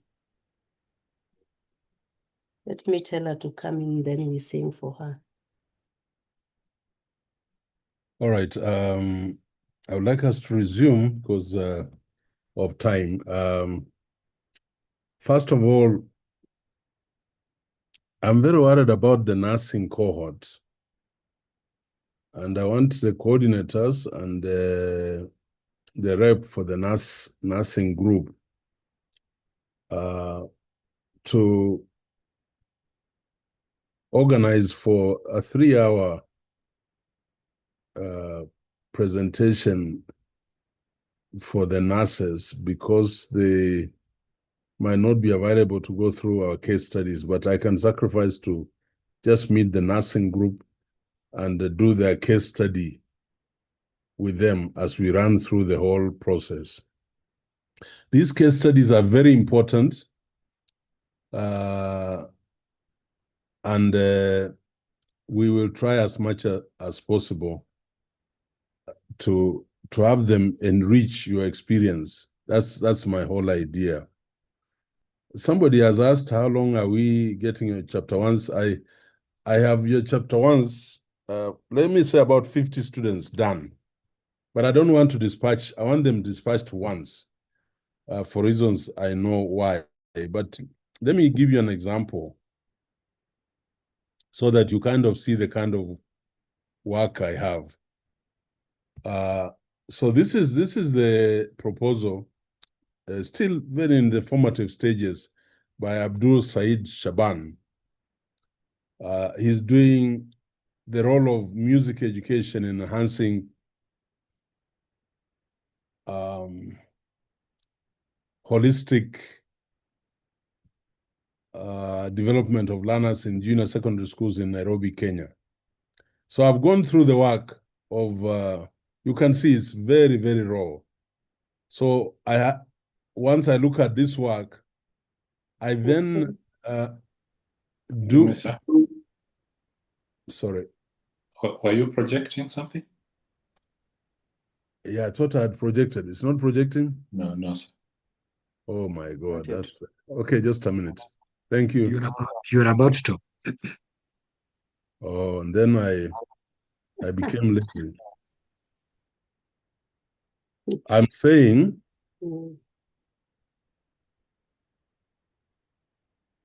this is, let me just show this. Are you seeing this? Yes, sir. Yep. Yeah, thank you. So this is the work of Abdul Said by Shaban. I hope he's in this class. And you can see he had done just about 12 pages. But I've gone through this. I've looked at his objectives, research questions, hypothesis, rationale, significance, scope of the study, limitations of the study, definition of key terms, again, not formatted at all, theoretical conceptual framework. So after I go through this, I have to give feedback. So it's not just a matter of seeing. So I give a synopsis to guide you with your chapter 1. Background of the study. Sorry, that was the alarm for time end. Sorry. This is background of the study. I give my ideas to the student around the topic. I look at the statement of the problem, of the actual topic, the holistic development in Kenya's CBC. Concerns persist that learning in junior secondary remains overly exam-oriented and blah, blah. I don't really do the problem statement. I just give you an outline and you populate it. Then purpose of the study. I recast what he had written up there on research questions. And then hypothesis, try to help him define hypothesis, significance of the study, scope and delimitation of the study.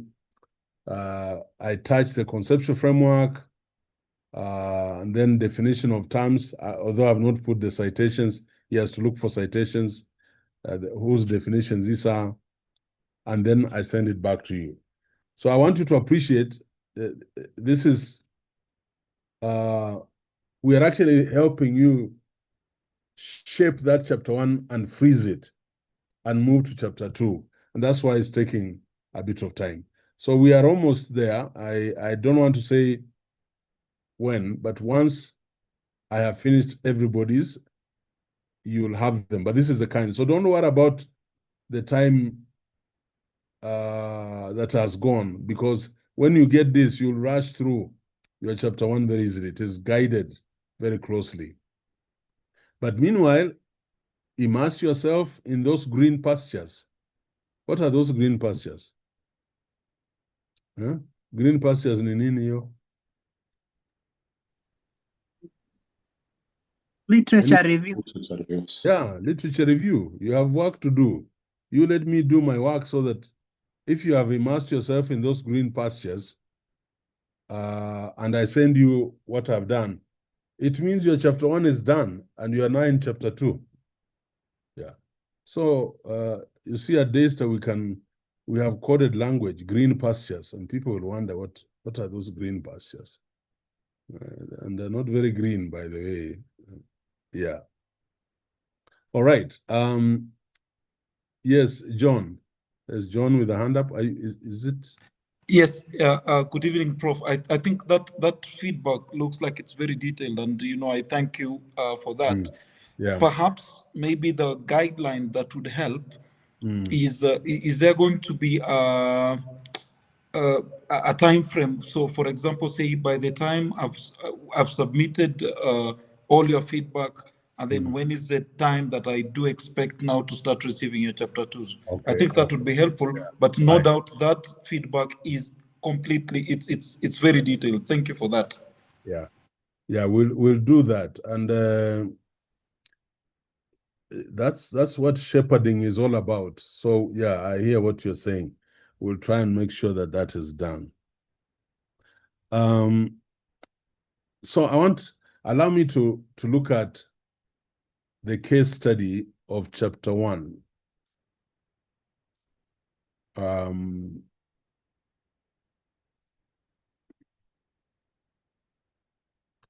So allow me to let's look at this. I hope it's the one.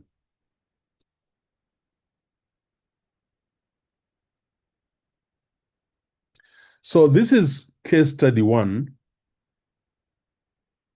I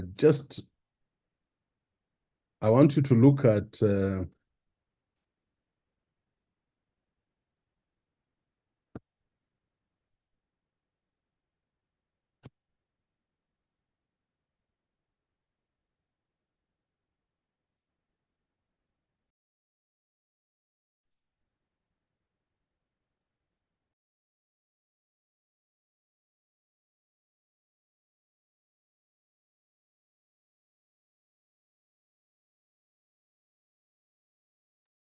yeah, so this is a case study for those of you who are in the education sector.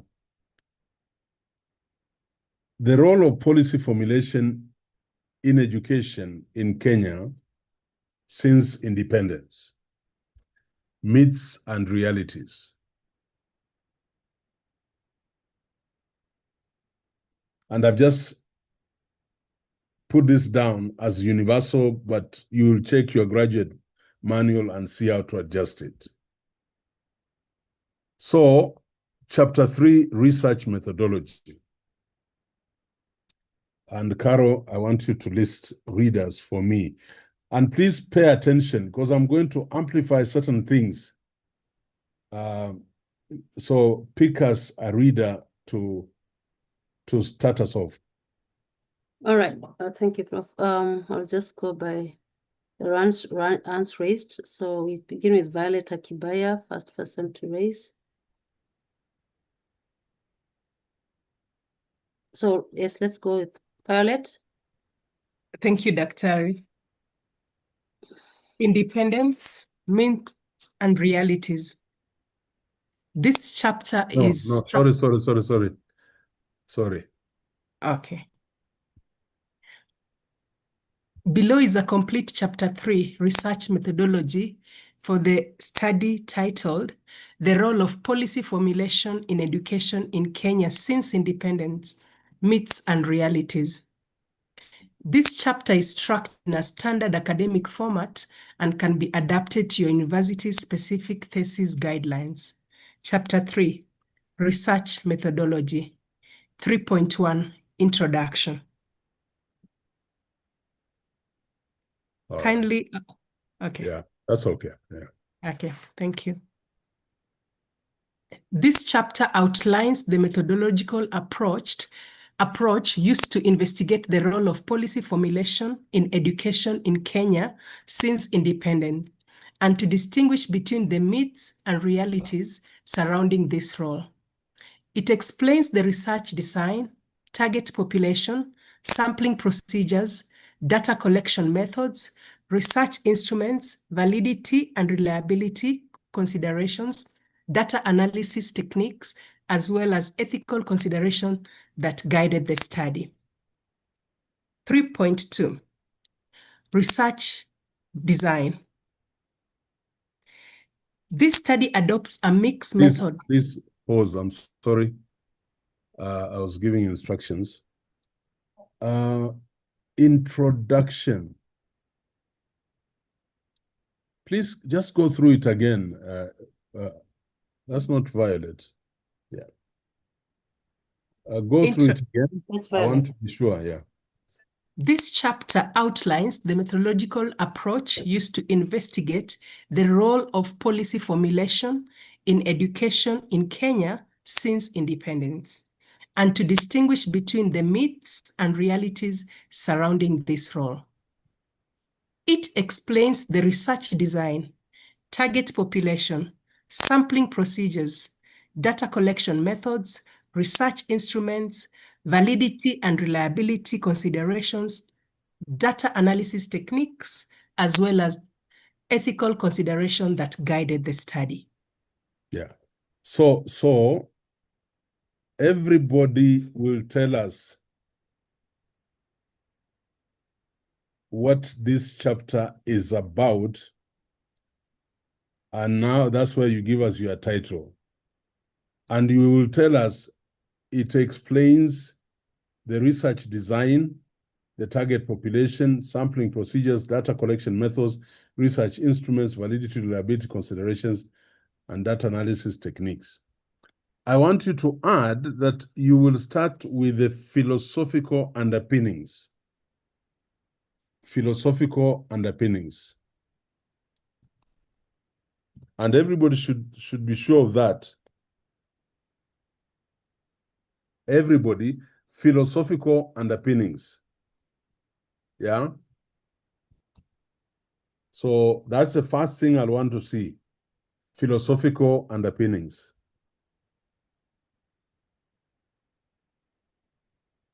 That's the first. Philosophical underpinnings, as well as ethical considerations. It wouldn't be that. It will be ethical considerations, and I hope you're paying attention, and unit of analysis. And unit of analysis that guided the study. So I want you to tell us what this chapter is all about. Yeah? What is it all about?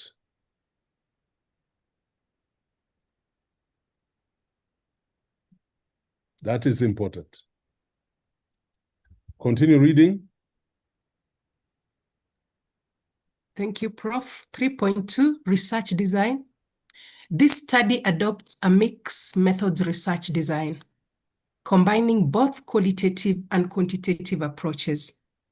The mixed method design is appropriate because it enables the researcher to comprehensively explore policy formulation processes, in brackets qualitative, while also quantifying perceptions and trends across stakeholders, quantitative.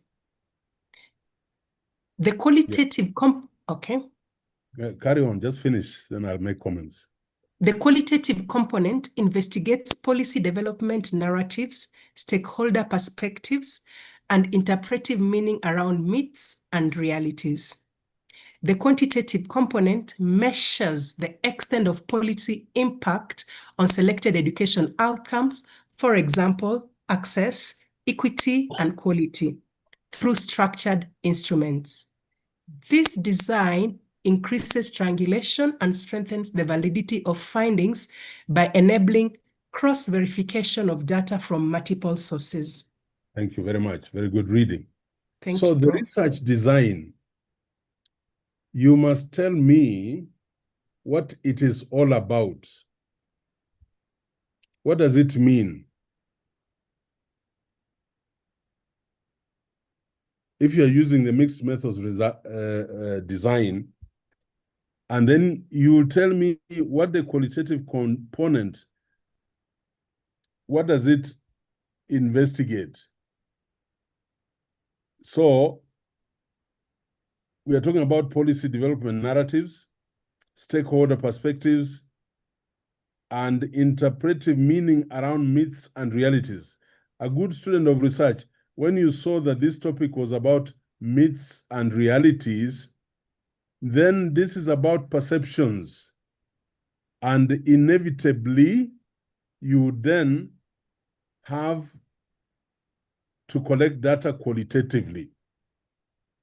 You'll also collect data quantitatively to measure impact and outcomes. And you can see we are using this to ascertain, to validate through triangulation so that our findings are truly valid. Reader number 2, Carol. Number 2, Vincent Award.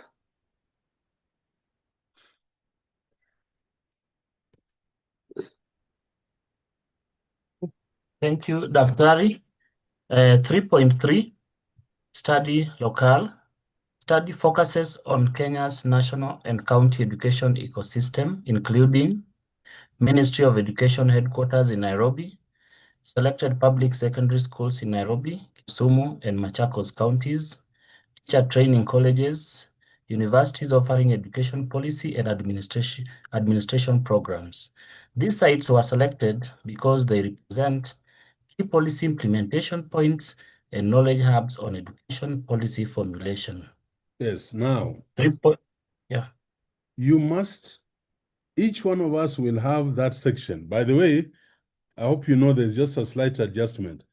Our 3.1 will be introduction. I just hope against hope that some of us know that 3.2 has been introduced. By the way, what is 3.2? What will be 3.2? It will be a subtopic on what? Not 3.2. It should be, sorry, 3.3. Sorry. This is 3.2. So research design will be what? 3.3. Yeah. Yes. Somebody tell us. What will be 3.2? Philosophical underpinnings. Very good. Very good. And so the locale, some of you will call it the study area, no problem. You will tell us where you are going to study and why. So these sites were selected because they represent key policy implementation points and knowledge hubs on education policy and formulation. So depending on your topic, you must justify why you are collecting data from a particular location. Carry on, the reader. Target 3.4, target population. The target population comprises... Would it be 3.4? Okay, go on. 3.5, sorry. 3.5, target population. The target population comprises of 1, policy actors, officials in the Ministry of Education, curriculum developers, members of education policy task forces. Number 2, education administrators, county directors of education, school principals. Number 3, teachers, representing secondary schools and teacher training colleges. Number 4, academics and researchers, lecturers and researchers in education policy. Number 5, civil society representatives, that is NGOs, non-government organization officials working in education policy advocacy. The estimated target population for the quantitative survey is approximately 1,200 education professionals and stakeholders. Yes, now, thank you, very good reading. But I'm asking, go to Chris G and Morgan. What will be your sample size?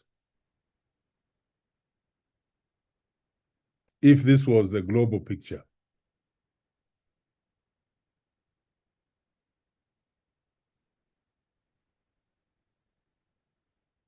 291. 291. Yeah, very good. I'm happy now we know what we shall do. And you will tell me that, you must tell me that under sampling techniques and sample size. Next reader.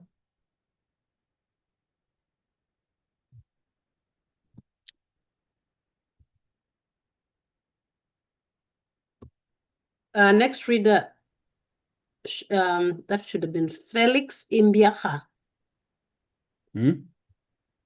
Felix Imbiaha. Thank you. Sampling techniques and sample size. Yeah, just give me a minute. Okay, go ahead. Yeah. 3.5. Yeah. 3.6. 3.6. Sampling techniques and sample size. A multi-stage sampling strategy is employed. 3.5.1. Quantitative sampling. So it should be 3 point what, Imbiaka? 3.6.1. Very good. Yeah. Okay, go on. Quantitative sampling. Stratified random sampling. Stakeholders were grouped into strata based on category, policy actors, administrators, teachers, academics, civil society. Sample size determination. Using Craig and Morgan's 1970 table for a 1,200 population, the sample size for the survey is determined to be 291 participants. Proportional allocation was used within each stratum. Thank you. Stop. Very good. What are you going to add after 291 participants? What must you add?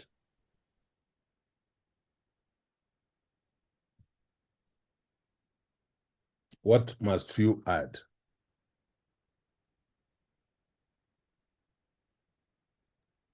Maybe the method used to arrive at the sample size.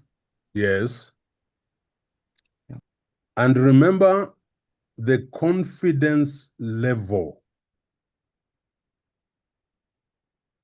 Do you remember the confidence level? Yes. Yeah. So 95%? Yeah, very good. That and the p-value of 0.5, that must be added in your description. Research is rigorous. Research is scientific.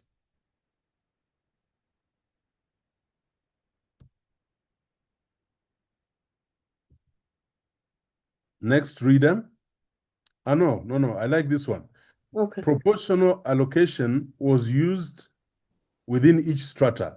So you'll have to proportionately distribute the sample in from the policy actors, administrators, teachers, academics, and civil society. Very important. Next reader. Juliet Otieno.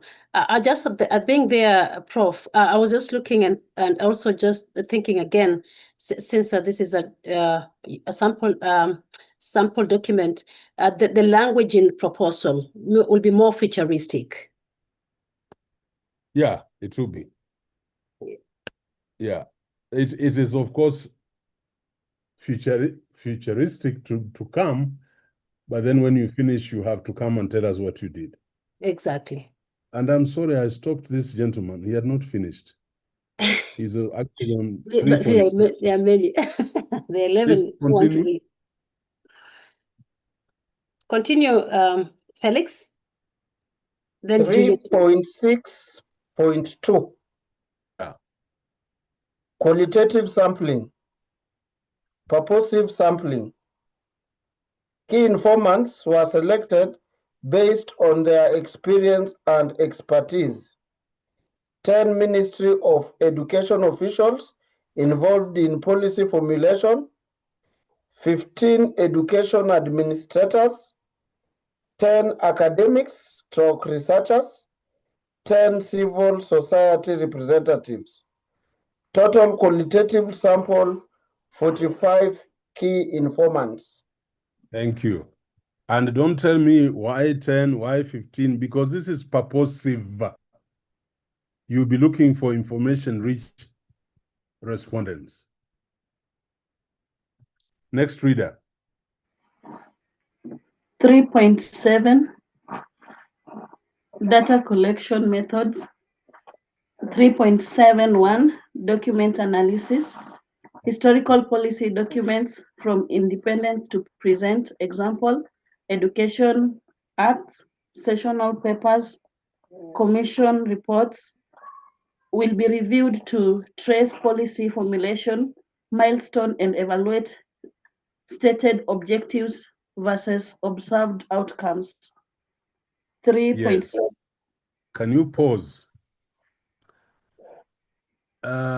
Because you are in leadership and policy studies, I want you to read those green pastures have documents. So a good section should tell us about your document analysis, and you'll be telling us the documents that you actually anticipate to use to look for data analysis. So if there are education acts or sessional papers or commissions, you will tell us. You will look at Ominde, Gashadi, Kamunge, all those education commissions, McKay, including Odhiambo. So that there'll be quite some description around the document analysis. Continue reading. 3.72 Questionnaires. Structured questionnaires will be administered to the 291 respondents to collect the quantitative data on the perceptions of policy effectiveness, clarity of the policy goals, and observed educational outcomes. Likert scale items, closed questions, and demographic information. Yeah, just pause a little. Structured questionnaires, not today, but I'm going to bring a sample for collecting quantitative data. We have closed-ended questionnaires, closed questions, Likert, and the demographic information. So you must be alert. Don't just talk about questionnaires. Tell us what are they going to look for in terms of responses. Carry on.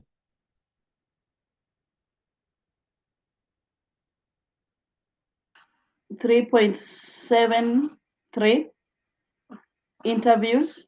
Semi-structured interviews will be conducted with the 45 purposively sampled key information to compare in-depth narrative on how education policies were formulated.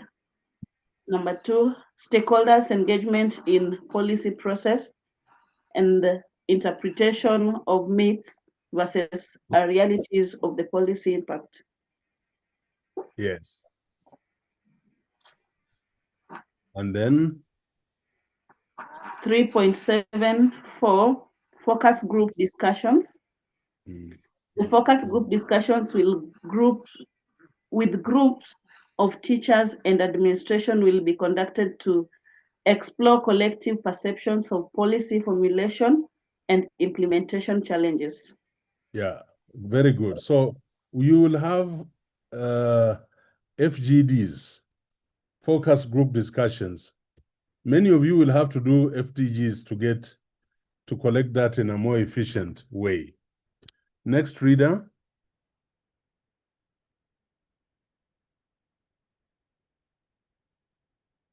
Next reader. I unmute. Ian Orunga. Thank you, Daktari. 3.8 research instruments. There's a table of instrument, purpose, and respondents. The first instrument is questionnaire. The purpose is quantitative data, perceptions, and trends. The respondents on teachers, administrators, and academics. Instrument 2 is interview schedule. Purpose, qualitative narratives, policy formulation. The respondents on policy actors, researchers, and CSOs. Instrument 3 is document protocol. The purpose is review systematic analysis document, respondents of researcher. All instruments were designed to align with the research questions. 3.9, validity and reliability. 3.9.1, validity. Content validity was ensured by expert review from senior education researchers. Construct validity was confirmed by aligning items with theoretical frameworks, policy analysis concepts such as agenda setting, implementation, and evaluation. 3.9.2, reliability. Cronbach's alpha will be calculated for Likert scale items. A reliability coefficient of at least 0.70 is targeted to confirm internal consistency. Pilot testing was conducted with 30 participants outside the main study sample to refine instrument items. Yeah, so thank you very much. That's good reading. I think it's important for us to note that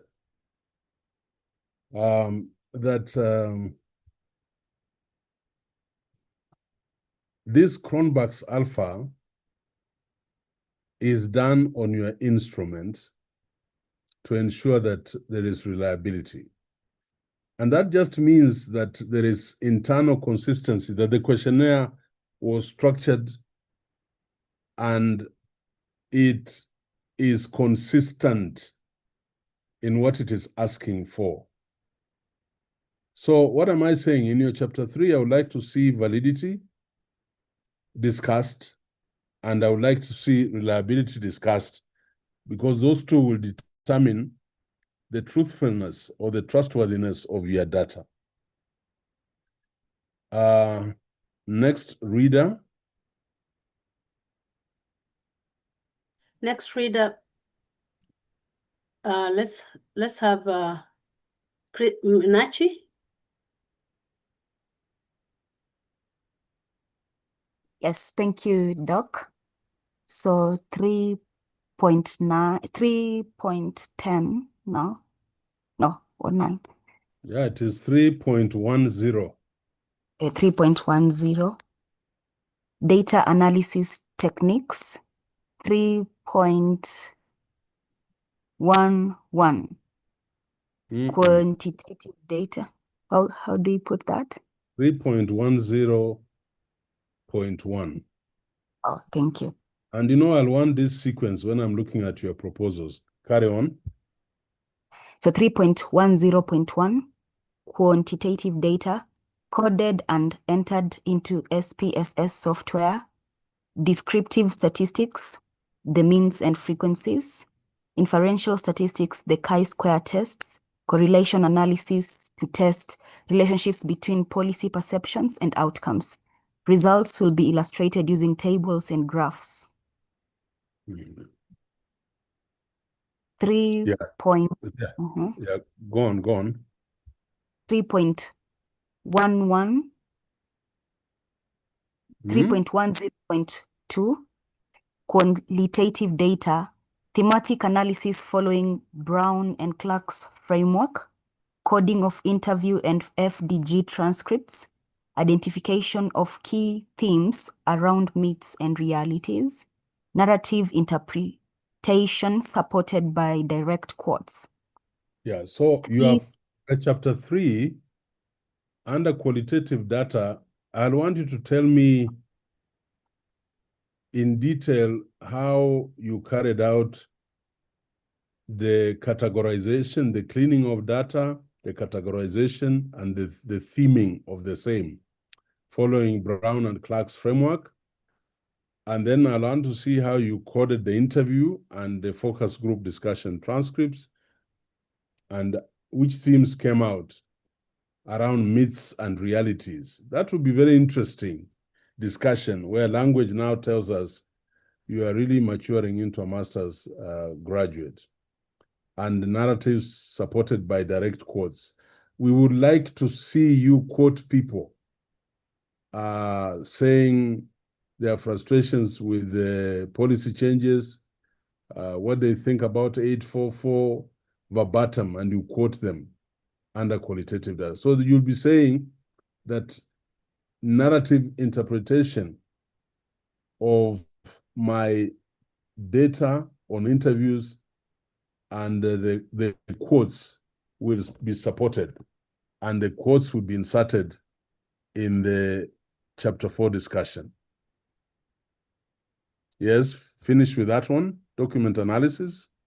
Yes, 3.10.3, document analysis, chronological mapping of policy milestones, content summarization, and comparative analysis with theoretical expectations. Yeah, so that's what you will do. Very good. Finally, George Njau. The last reader, yeah. Oh, thank you, Doc. Thank you, Prof, for the opportunity.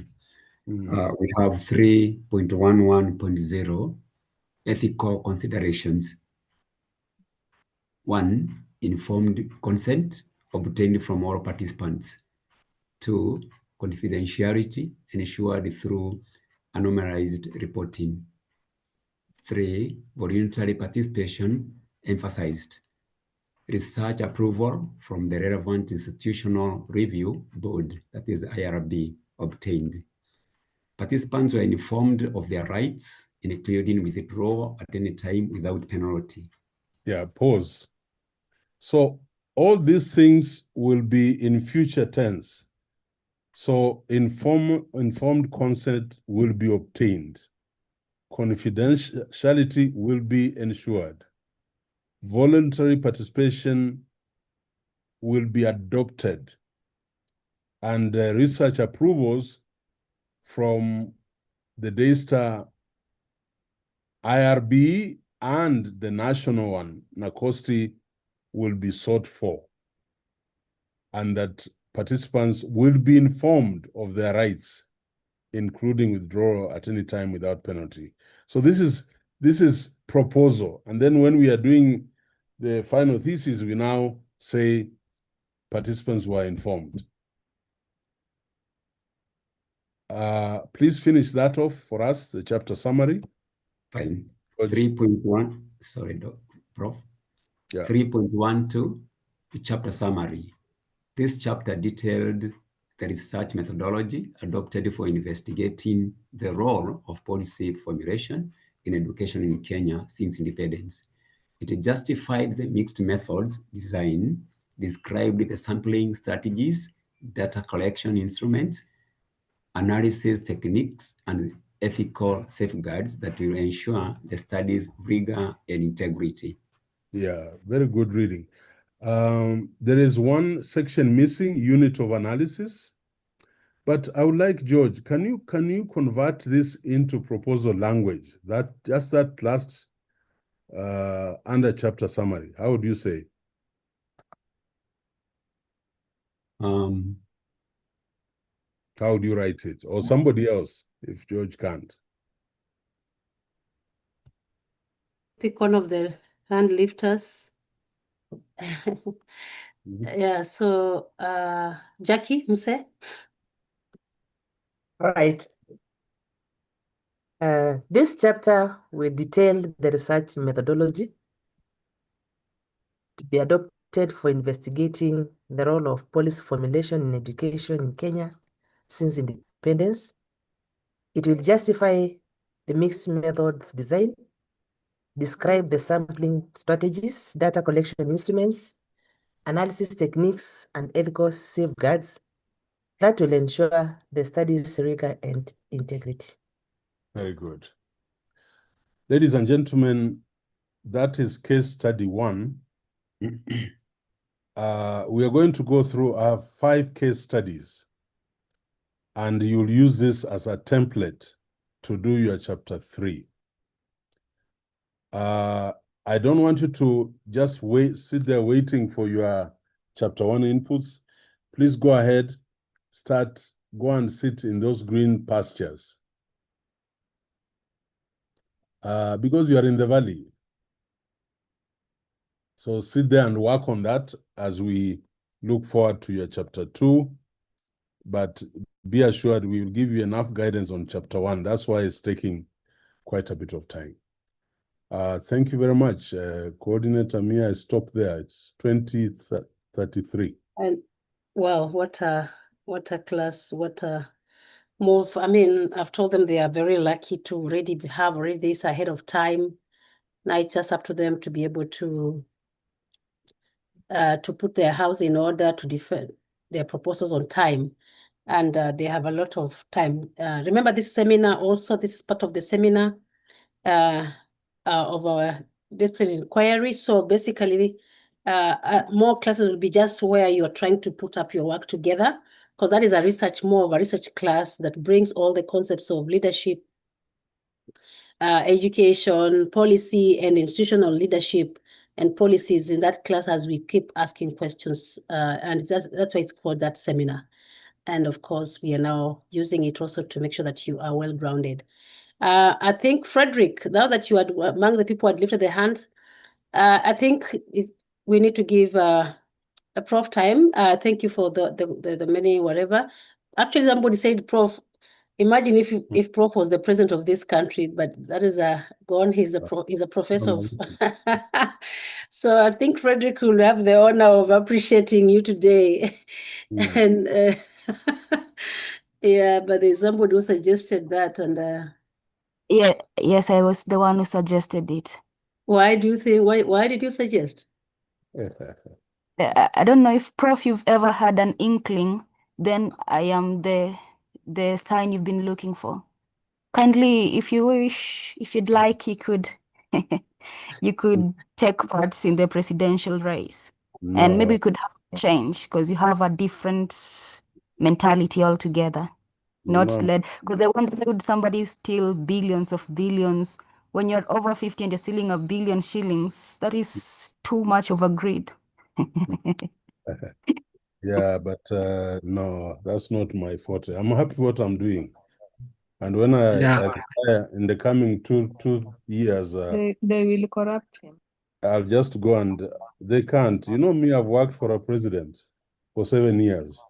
That is why we need you on that seat. If it is corruption, I would have, but anyway, that's not the point. The point is what I'm doing here is more important to me.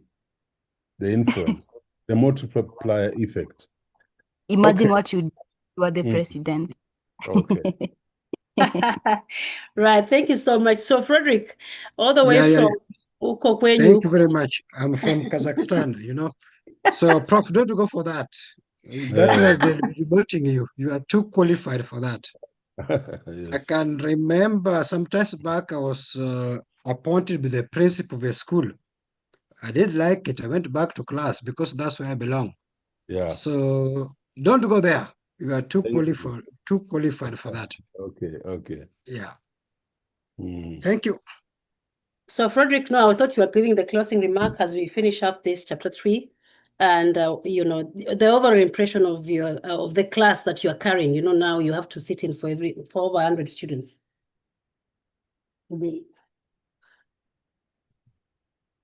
You've learned? You've not learned? No. Let me give that one to Vincent Obonyo, who can do that one better than I do. Vincent, the mathematician. You're statistician. I'm a biologist, I'm not a statistician, I'm a biologist.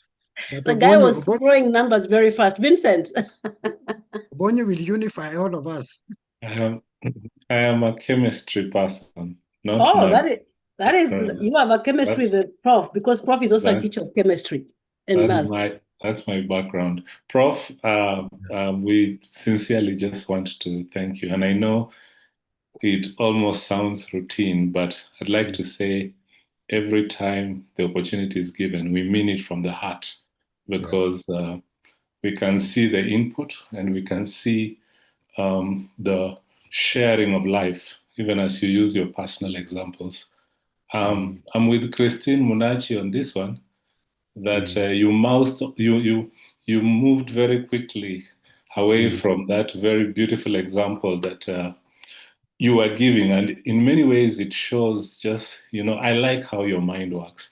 I was completely taken aback as you related Psalm 23 to research studies. That was just beautiful. That was just beautiful. And as I was sitting here, I was thinking, so I can be saying on one hand, the Lord is my shepherd, I shall not want. Then on this other side, I'll say, well, my professor is also my shepherd, I shall not want, as far as research studies is concerned. So really, really, really do appreciate. And thanks for taking the time and also just investing yourself in this. We are very, very grateful. And on behalf of my colleagues here, we sincerely desire and we hope that we will make this count in due time, where we will become part of the legacy stories. These were Prof's students some time back. Thank you. Thank you very much. Thank you very much, everybody. Okay, just as a rejoinder, Prof.